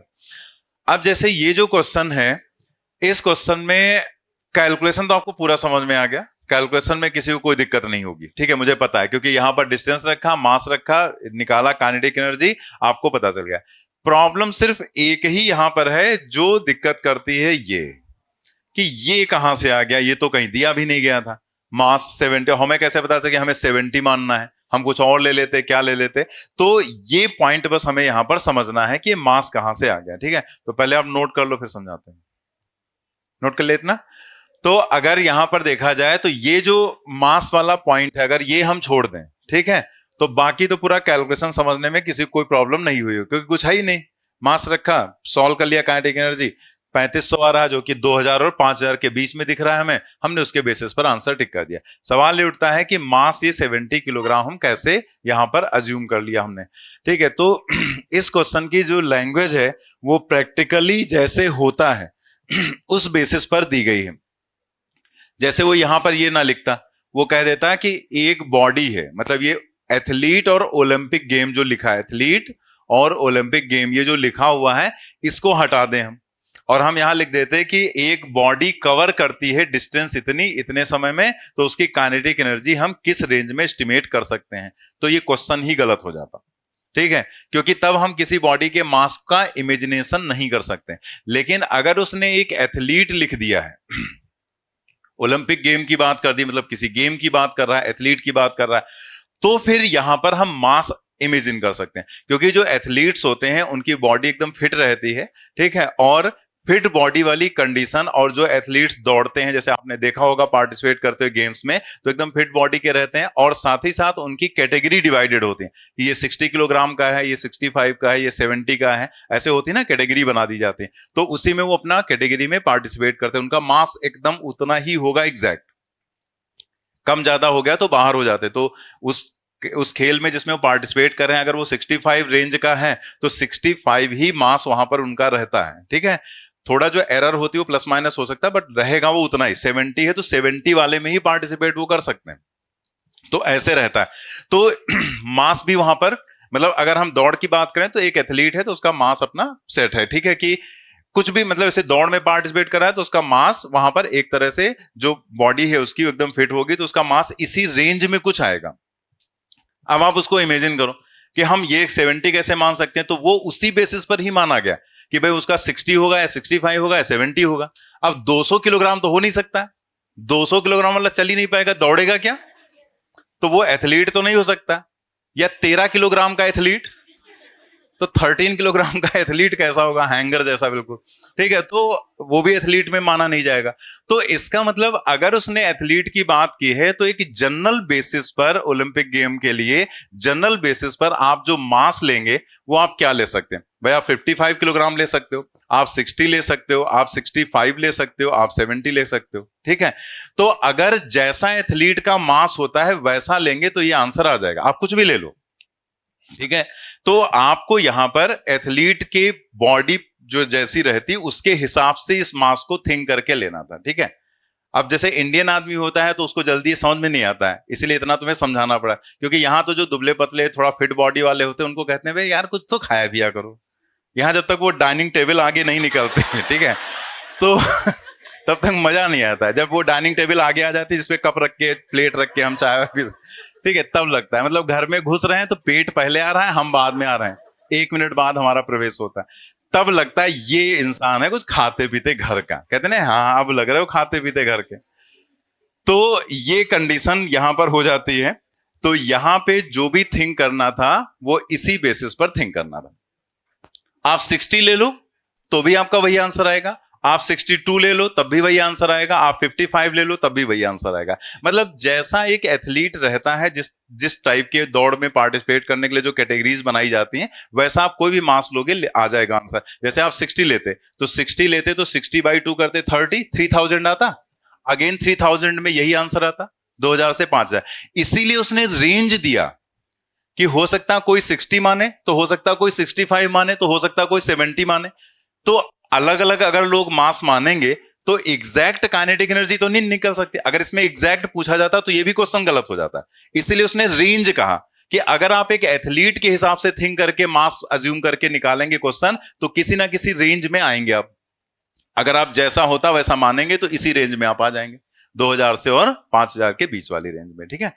तो समझ में आ गया ना कि ये किस बेसिस पर क्वेश्चन दिया गया। जैसे हमने सिग्निफिकेंट फिगर में क्वेश्चन कराया था, तो सिग्निफिकेंट फिगर में भी जो क्वेश्चन था वो भी AIEEE का ही क्वेश्चन था, जिसमें आपको मोमेंटम निकालना था, लेकिन उसमें कहीं क्वेश्चन में मेंशन नहीं था कि on the basis of significant figure. हम लोगों ने उसके ऑप्शन देखकर ही समझा था कि इसमें सिग्निफिकेंट फिगर का यूज करना है, जबकि उसमें क्वेश्चन में कहीं भी मेंशन नहीं था, ठीक है। चलिए अगले क्वेश्चन पर आ जाते हैं, 25। If a particle moving in a straight line is accelerated for a time t1 with acceleration a1 and for time t2 with acceleration a2, then find average acceleration in time interval t1 plus t2। मतलब उसने question में ऐसे कहा है कि एक particle move कर रहा है स्ट्रेट लाइन में, accelerated for a time t1 with acceleration a1। जैसे यहां पर टाइम t1 एक्सलेशन a1 ले लिया और यहां पर टाइम t2 और एक्सलेशन a2 ले लिया, ठीक है।